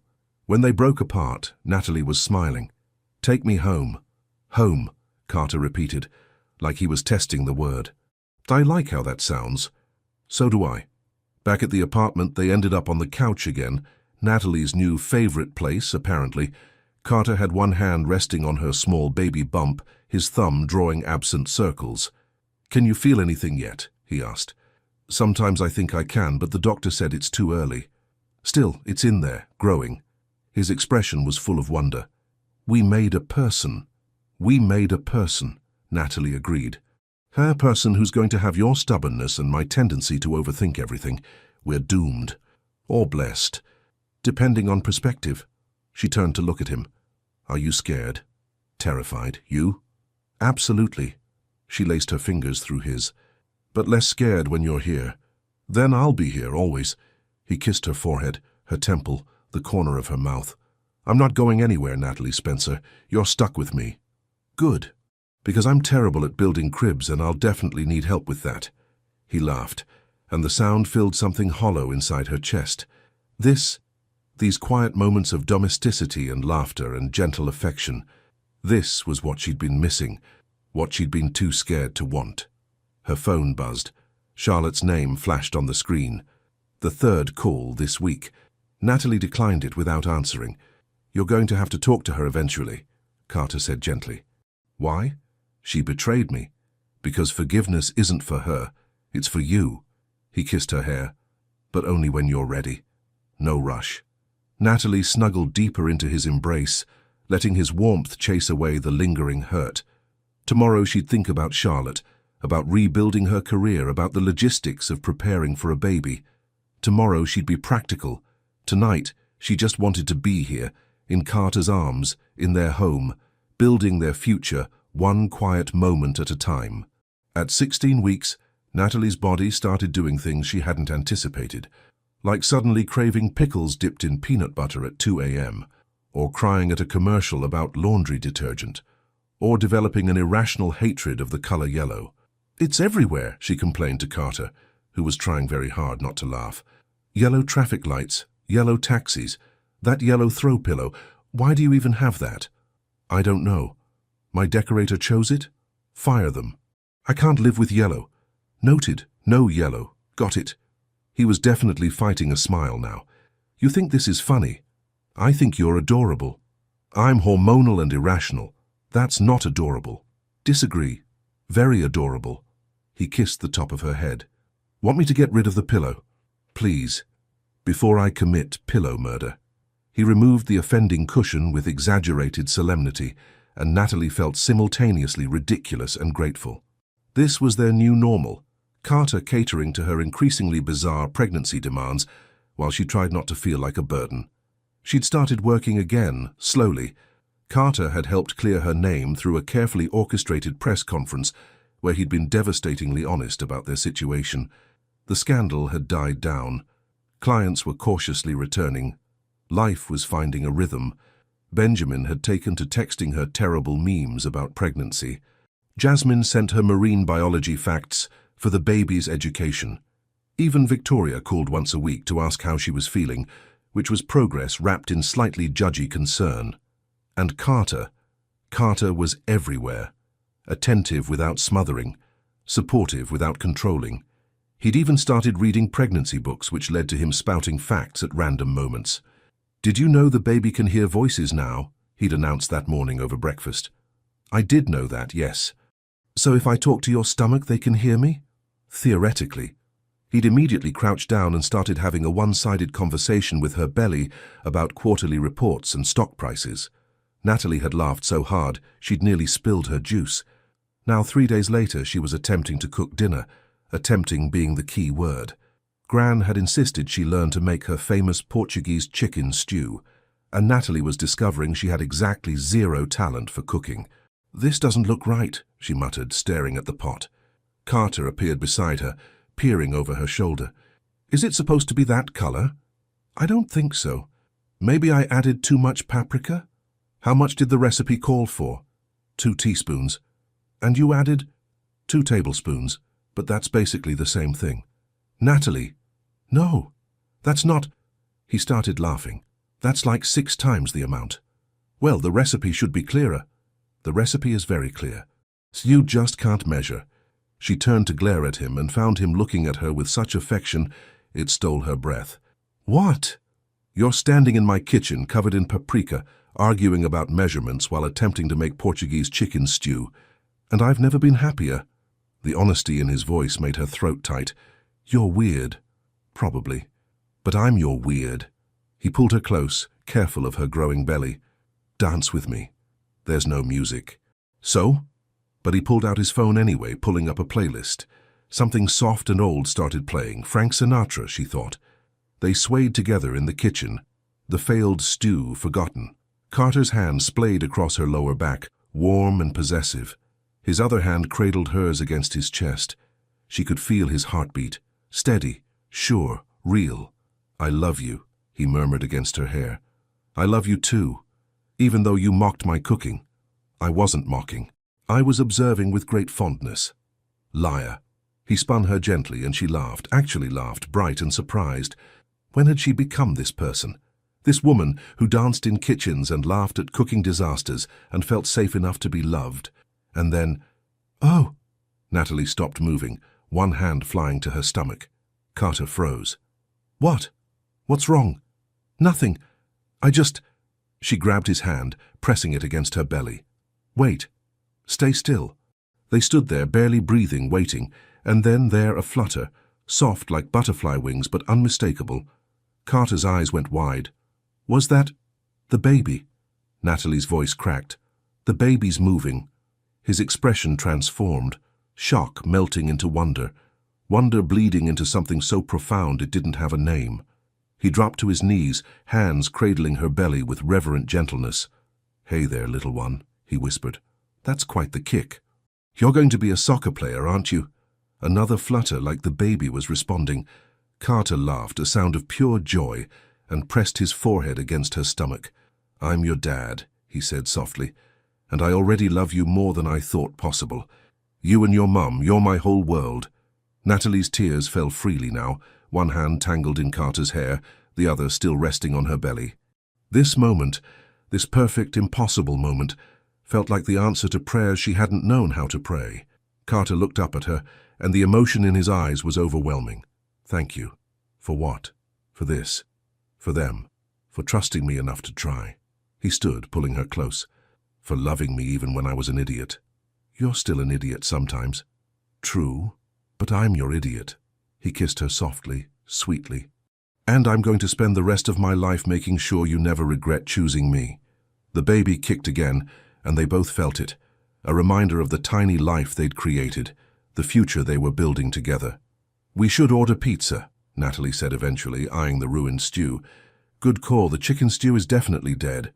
"It's not dead, it's just enhanced with paprika." That's one word for it. They ordered pizza, ate it on the couch with plates balanced on their laps, argued about baby names with increasing absurdity. "No, Carter, we're not naming our child Entrepreneur Jr." Fell asleep, tangled together, hands resting on the small swell of her belly, where their baby, their miracle, continued to grow. And Natalie thought, this is home. Not the expensive apartment or the designer furniture. This, Carter's arms around her, their baby moving between them, laughter echoing off the walls. This is what home feels like, finally. At 20 weeks, they had the anatomy scan, the big one, the one where they'd find out if everything was developing properly, and if they wanted the sex of the baby. Natalie was terrified. "What if something's wrong?" she asked Carter for the 17th time that morning. "Then we'll deal with it together." He squeezed her hand. But nothing's going to be wrong. You don't know that. You're right. But I know that worrying won't change anything. And I know that whatever happens, we face it as a team.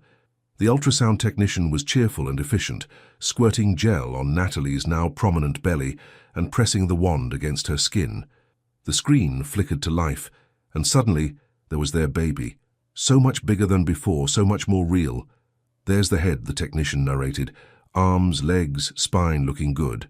Heart has 4 chambers, all functioning beautifully. Kidneys, stomach, brain, everything's developing right on schedule. Natalie's relief was so overwhelming she started crying. Carter's hand gripped hers so tightly she thought he might break something, but she didn't care. "Would you like to know the sex?" the technician asked. They looked at each other. They'd agreed to find out, but now, in the moment, Natalie hesitated. "What do you think?" "I think I want to know everything about them. Every detail, every possibility." Carter's smile was soft. "So yes, please." The technician moved the wand, angling for a better view. "Well, your daughter is being very cooperative today." Daughter. The word hung in the air like a bell tone. Clear, pure, perfect. Carter's face did something complicated. His eyes went shiny, his jaw worked, and when he spoke, his voice was wrecked. "A girl. We're having a girl." "A girl," Natalie repeated, and suddenly she could see it. A little girl with Carter's green eyes and her stubborn chin, running through the apartment, laughing, alive.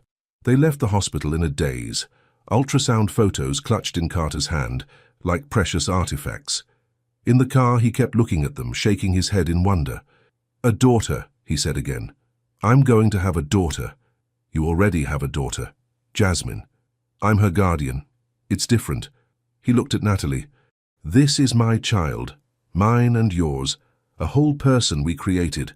Getting philosophical on me? Maybe. I'm allowed. I just found out I'm having a daughter. Back at the apartment, Carter immediately called his siblings. Benjamin whooped so loudly Natalie could hear it through the phone. Jasmine's response was, "Yes, I'm going to teach her everything. Can I paint her room ocean colors?" Victoria's reaction was more subdued, but no less meaningful. "A granddaughter," she said, her voice thick. "My first granddaughter." That evening they lay in bed. Their bed because Natalie had stopped pretending she slept in the guest room weeks ago, with Carter's hand resting on her belly, waiting for kicks. "What should we name her?" he asked. "I don't know, something strong, something beautiful." "Like her mother." Natalie rolled her eyes. "You're very smooth, you know that?" "I'm sincere. There's a difference." He propped himself up on one elbow, looking down at her. "You're the strongest person I've ever met. You collapsed on my doorstep, and instead of asking for anything, you just wanted me to know about our daughter. You stood up to my mother, refused money, rebuilt your career from nothing. You're extraordinary. I'm just doing what I have to do. That's what makes it extraordinary." His hand cupped her face.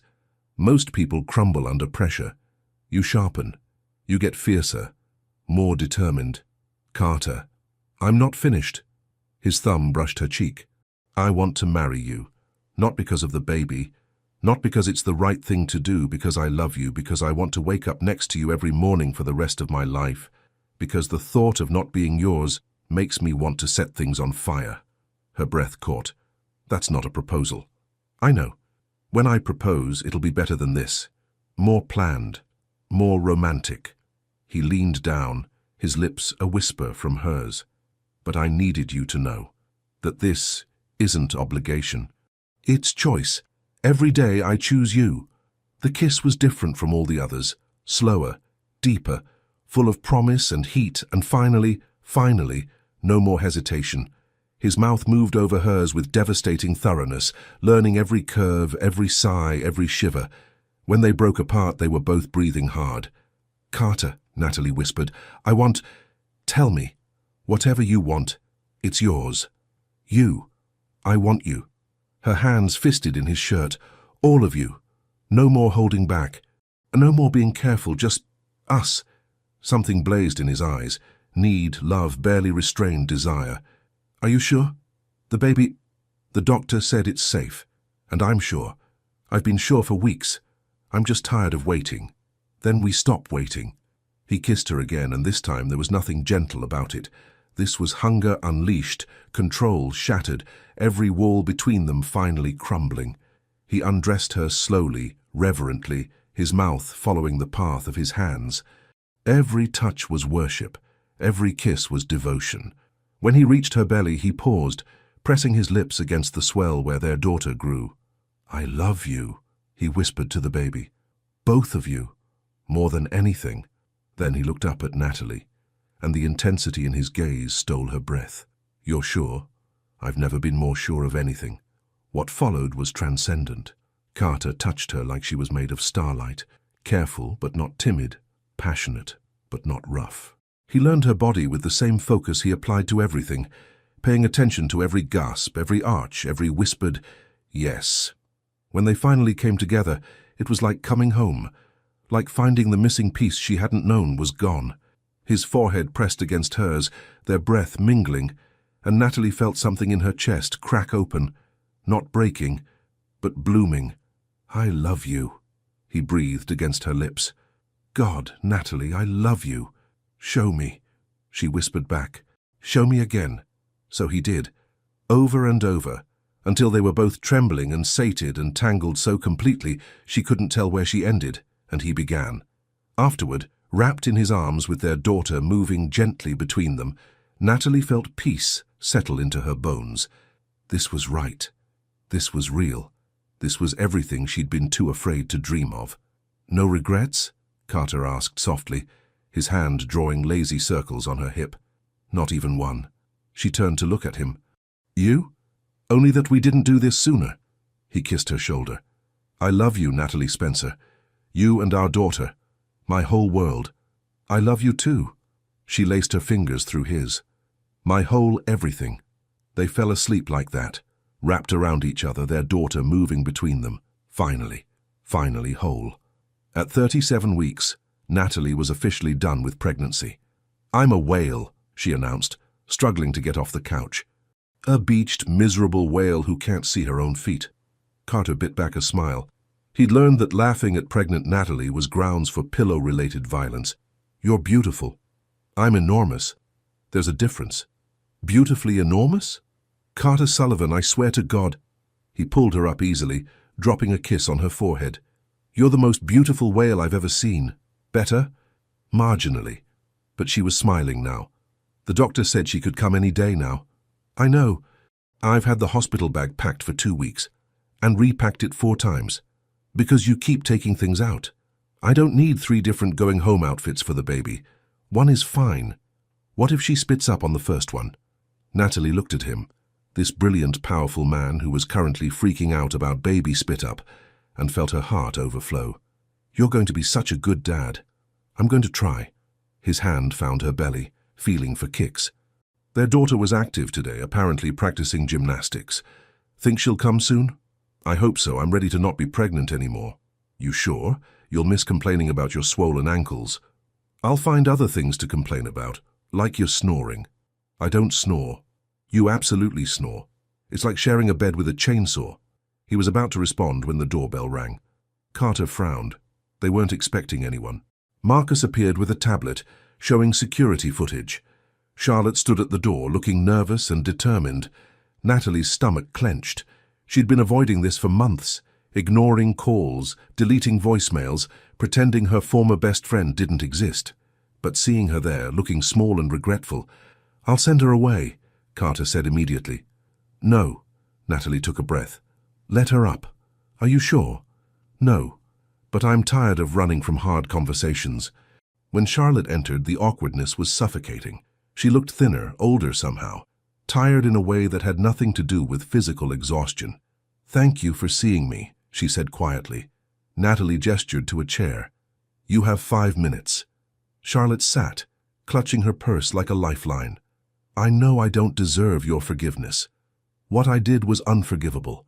I was jealous and petty, and I destroyed your reputation because I couldn't stand that he chose you." "Is there a point to this?" Natalie asked, sharper than intended. "The point is, I've spent the past 5 months in therapy working through my issues, and I've realized that what I did wasn't about you or Carter.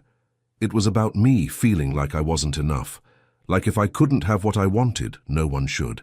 Charlotte's eyes filled with tears. You were my best friend, the only person who never cared about my money or my family name.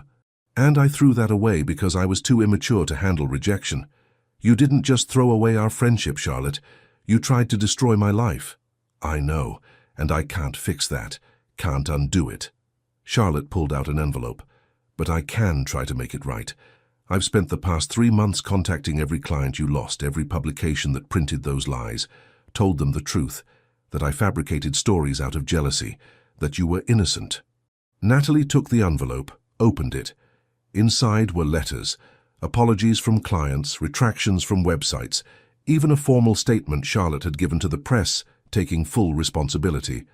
I've also set up a trust fund, Charlotte continued, for your daughter. It's completely in your name. You can refuse it, use it, whatever you want. But I wanted to do something. Anything. Money doesn't fix betrayal, Natalie said, but her anger was fading, replaced by exhaustion. I know. Nothing fixes betrayal except time and proof that you've changed. Charlotte stood. I don't expect forgiveness, but I wanted you to know that I'm sorry. Genuinely, completely sorry. You deserved better from me. Your daughter deserves better. She was at the door when Natalie spoke. Charlotte, wait. Charlotte turned, hope flickering in her expression. I'm not ready to forgive you yet. Maybe not for a long time. Natalie's hand rested on her belly. But I appreciate you trying to make it right. That took courage. It took common decency, which I should have had from the start. Charlotte's smile was sad. I hope someday I can meet her, your daughter, and maybe show her that people can change. Maybe, Natalie said. Someday. After Charlotte left, Carter pulled Natalie close. Are you okay? I think so. It felt good. To say what I needed to say. To not just forgive because it's easier. That's my fierce woman. Yours? She raised an eyebrow. Absolutely mine, which reminds me... He pulled back, suddenly nervous in a way she'd never seen. I need to show you something. He led her to the nursery. The room Jasmine had indeed painted ocean colors, complete with a mural of coral reefs and sea turtles. But something was different. In the center of the room stood a white crib, and inside it was a box. Carter, what? Open it. With shaking hands, Natalie opened the box. Inside was a ring, a simple, elegant diamond that caught the light like captured starlight, and beneath it, a letter in Carter's handwriting. Natalie, I've tried to write this 17 times. Each time, the words aren't enough. How do I explain that you've changed everything? That before you I was going through motions, playing a part, building an empire but not a life. You walked into that gala looking like you'd rather be anywhere else. And I thought, finally, someone real, someone honest. Someone who sees me, not my bank account. That night changed me. You changed me. And even when I was an idiot who doubted you, who investigated you, who let fear rule me, you gave me grace. You gave me chances I didn't deserve. You gave me a daughter I didn't know I needed. I'm not proposing in this letter, that would be cowardly. But I needed you to have this ring before she arrives, before our world expands and we're sleep-deprived and covered in baby spit-up. I needed you to know I choose you. Today, tomorrow, every day. Not because you're the mother of my child, because you're the love of my life. Natalie looked up through tears to find Carter on one knee, looking up at her with everything he felt written across his face.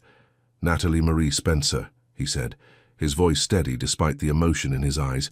You are fierce and stubborn, and you make me work for every inch of trust. You call me out when I'm being an idiot. You refuse my money. You stand up to my mother. You make terrible Portuguese chicken stew and dance with me in kitchens, and look at me like I'm more than my last name. He took her hand, his thumb brushing over her knuckles. You're my best friend, my partner, the mother of my daughter, and I want to spend the rest of my life proving that you chose right, that I'm worthy of your faith, that our love story isn't just about a baby, it's about us. Carter, her voice broke, marry me, not because you have to, not because it makes sense, but because you love me half as much as I love you, because you want to build a life with me, because you can't imagine waking up without me stealing the covers. You're the one who steals the covers. Is that a yes? That's a you're an idiot who does steal the covers and yes, yes, I'll marry you. He slipped the ring on her finger, stood, and kissed her with everything he had, Love and relief and joy all tangled together. The baby kicked between them like she was celebrating too. "I love you," Natalie whispered against his mouth. "I love you too, both of you, always." And their daughter, Emma Rose Sullivan, was born 3 days later at 4:47 a.m., the exact time Carter's father had died, which Carter claimed was a sign. She had Natalie's dark hair and Carter's green eyes and lungs that could wake the dead. Natalie had never been so exhausted or so happy in her entire life. "She's perfect," Carter breathed, cradling Emma like she was made of glass. "Absolutely perfect." "She's loud," Natalie corrected, but she was smiling. Gran arrived first, crying happy tears and declaring Emma the most beautiful baby ever born. Benjamin and Jasmine came next, Jasmine immediately pulling out her phone to show Emma photos of coral reefs. Victoria appeared last, holding a massive teddy bear and looking uncharacteristically emotional. "She has your father's eyes," Victoria told Carter softly, touching Emma's tiny hand.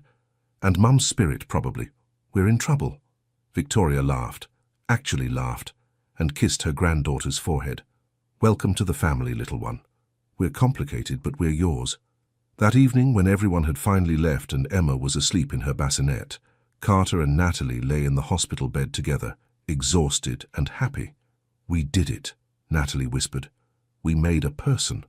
"Best collaboration ever," he kissed her temple, "though the next one should probably be planned better." "Next one?" "Carter, I just pushed a human out of my body. Can we table that discussion for like 5 years?" "Fair point." Emma stirred, making the little squeaking sounds newborns make. Carter immediately got up, scooping her into his arms with practiced ease from exactly 3 hours of experience. "Hey there, Emma Rose," he murmured.